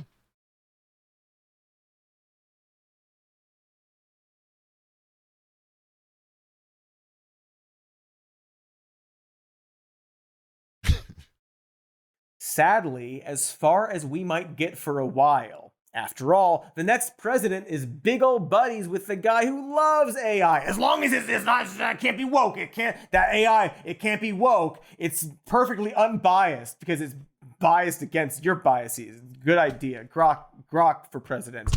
Not to mention that Trump has already said that he would repeal the modest AI protections that Biden put into place via executive order. Because, hey, you do realize that they are going to start using AI. We shouldn't do stuff by executive order for this reason, right? If you want to do stuff, you have to pass legislation. You know what I mean? In the government, you do realize that the Department of Dank Efficiency is absolutely going to replace the IRS or whatever with a chatbot that automatically audits anyone with a tilde in their name and runs on the blood of baby seals. Hooray, sound effects.wave! So, just to recap, AI art is bad for the environment, a tool for corporations and fascists, and not only is bad for artists, but bad for art. It stunts the creation of artists. The next Martin... It literally doesn't. It literally doesn't. This is an indication that you don't... that you don't understand how art works and how culture and counterculture works. The very fact that there is AI art and the very fact that there is a disagreement, a very boisterous, very loud disagreement about whether or not AI art is art and whether or not people who use AI in art is art, has caused people to make more human art, right? Literally the thing that he says of AI ruining art somehow is impossible, and the inverse is actually what has occurred. Because that's how fucking art works. Even if you make a carve out or anything made with AI, art responds to culture. Art responds to the changing environment under which we live in. You can't ruin art with AI. The only thing you can do is ruin corporate jobs where you make art for the corporation. And I don't think that the corporation should be there. My ideas are bigger. I believe in UB something, UBI, UBS, UTI,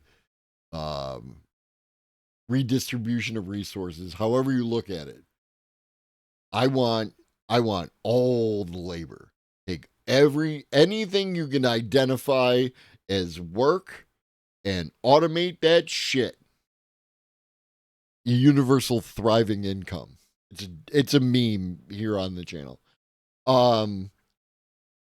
You take all the labor, everything you could define as work, even the things that you're right now saying, oh, not that stuff, all of the things, and you put it in the automation box.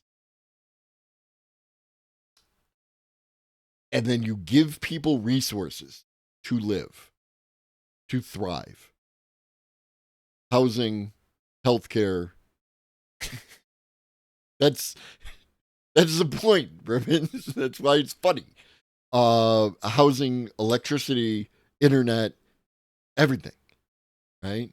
Because it's made by the automation and it's cheap because it's only material inputs.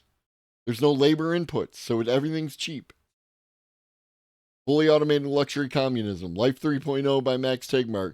Zero marginal cost society by whoever that dude is. Read the books. They're in the links to the book titles are in this. God damn it.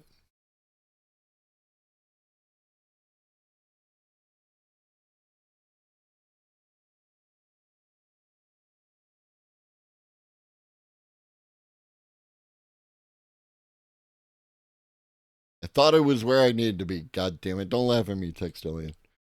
You hurt my feeling.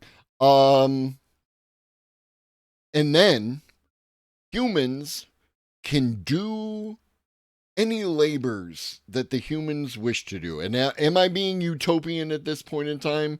Yes. Is everybody else on this platform being you were laughing at the acronym? Healthcare utilities. Oh, I got it. I'm sorry. Also, I was just joking.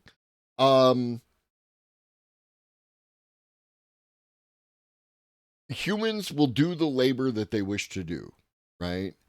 You will have people acting. You will have people. Oh, I was talking about utopianism. Everybody else on this fucking app is utopian. Every time you say Biden should do this and the government should do that and the corporation should pay artists, you're being utopian. You're asking for things to be other than as they are. And talk about all labor being equal. That's utopian as well. Free ice cream Fridays.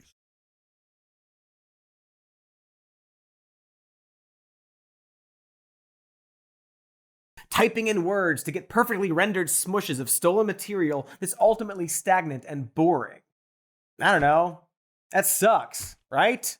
My hope is that AI hype will calm down, and over time, people will recognize it as just one more tool that can be used for actual art. Like, people make collages all the time, right? Art is this really broad thing that includes everything from Machines of Loving. Yes, yeah. I was like, that's a band, and then I realized you were doing lyrics at me.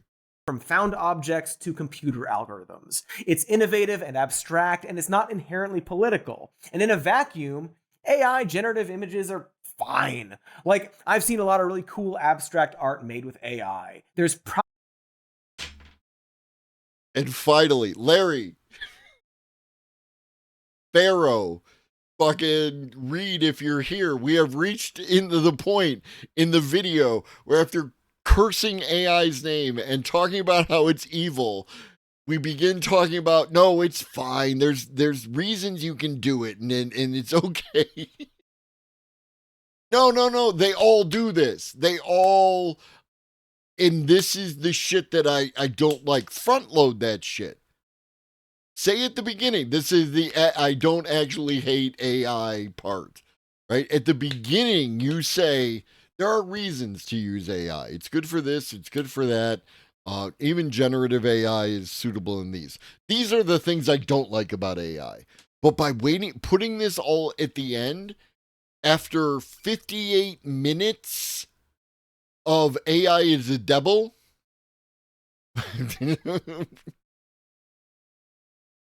what do people retain though, Zarian? That's my point. Probably a way to responsibly create AI art as like this niche thing. There's a place for it. The problem is that the people supporting it seem to think that art is like this zero-sum game where one Not art all the form people must replace all the other arts. It's like if when they invented the I guitar, understand why everyone he did started what he saying did. that it was going to replace all music ever. This is a process. It's the anti-AI art videos have become formulaic. It does. As soon as the red bar at the bottom disappears, the cursor disappears. You just have to wait a second. Made. Watch. Music is It's dead. like The magic. guitar is your god now. Humans lost. Like, calm down. It's just a tool. That's it. And tools have limitations. But when it comes to art, they all serve the same beautiful purpose. To take something, be it Daffy Duck or Cogsworth from Beauty and the Beast, and give them just Great big Oh, milkers. if I keep Huge moving fire it. puppets. Maybe Fievel is there too. The Iron keep my hands Giant where you with a can see pair of Iron Giant boobs. You get it. Art.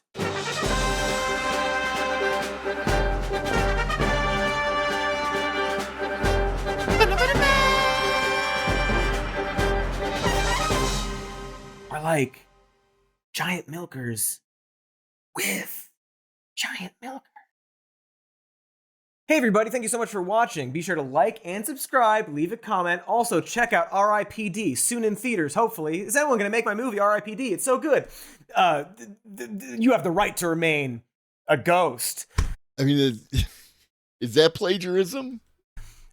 We've got a podcast called Even More News. You can watch it on this channel as a video podcast or listen to it at the podcast store. You can listen to some more news as a podcast if you prefer. We've got merch at a merch store. Shop. I mean, only like nude boobs, right? If you're talking about in clothing boobs, AI will totally do that. Shop.somemorenews.com. Check it out. Check the stuff out on it. It's not what I do, your but eyes and click. You can't avoid on it. The things and like and subscribe and.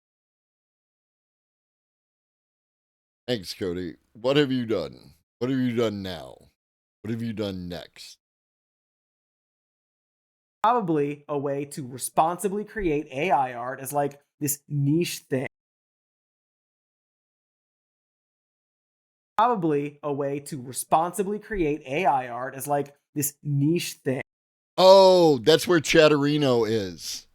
That's where Chatterino is. But that's actually a great clip, Larry, in spite of all the things. Probably a way to responsibly create AI art as like this niche thing. Thank you. Thank you, Cody. Thank you, Larry. Thank you. All right. That's it.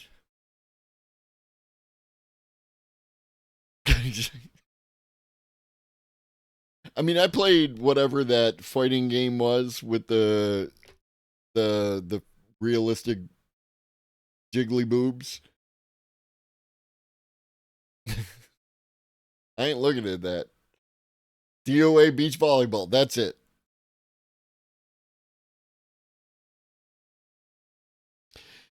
All right. I hope you enjoyed this episode of me yelling at the internet.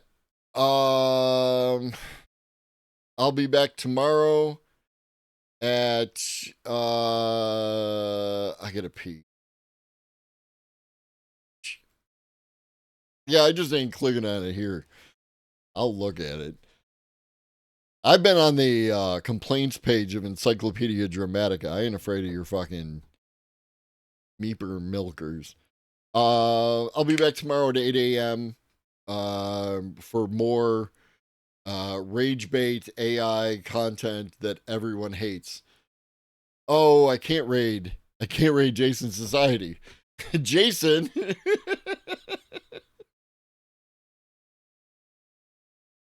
I'm not doing that to you. I'm not doing that to you. Somebody tell Jason he missed out on a raid. We're going to raid Ivan. I was going to raid Ivan, but I wanted to raid Jason. But then I saw that, you know.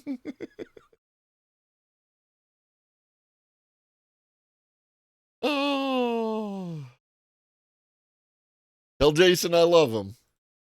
We're raiding Ivan. Stick around for the raid. You know how this works. Make me look like big, strong streamer. I'll be back at 8 a.m. tomorrow. If you haven't already hit the follow button, hit the follow button. You want to support the channel, what are we up to? $1,000 for a sub or free with a Twitch Prime. You might be gifted a sub by one of our beautiful community members. Click the link, the Three Peaks link, play the game. Help me make some additional funds that don't come out of your pocket. I appreciate every one of you. You're a goddamn marvel. In the meantime, drink your water, eat some food, take your meds if you've forgotten. Always remember that Shaggy loves you. And so do I. You're great. Be great.